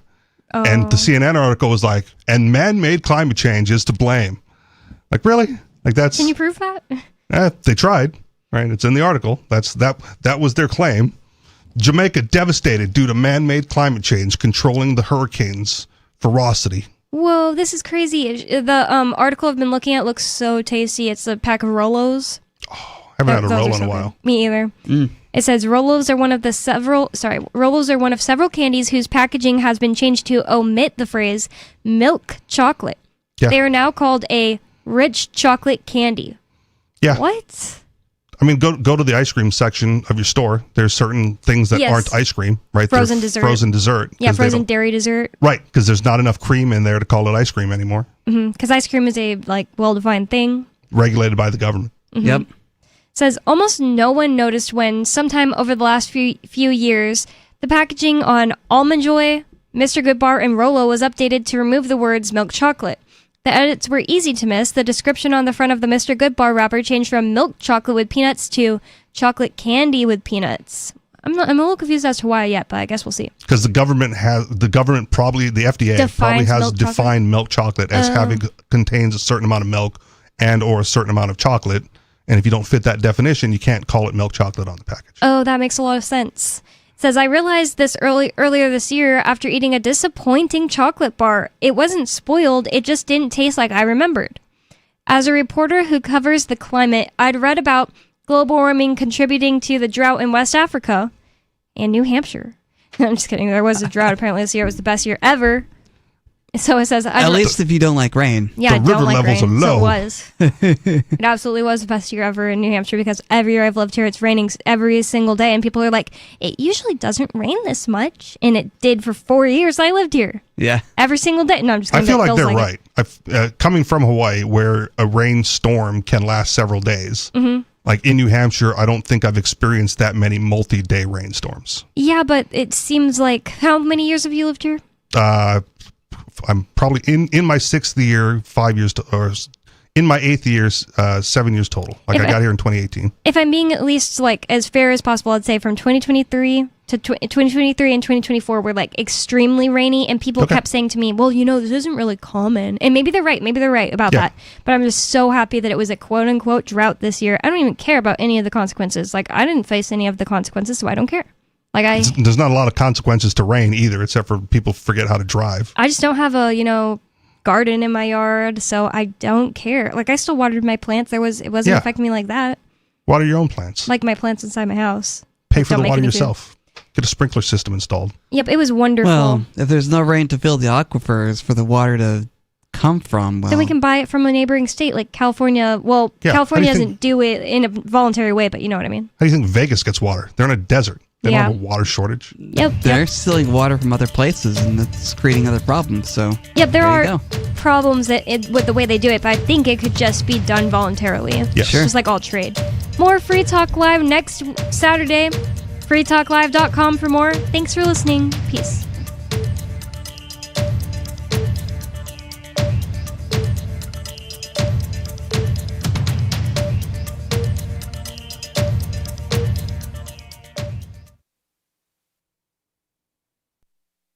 Join liberty-minded voluntarists, anarchists, and libertarians from June 13th through the 16th for the 8th annual Fork Fest at Rogers Campground in the beautiful White Mountains of New Hampshire.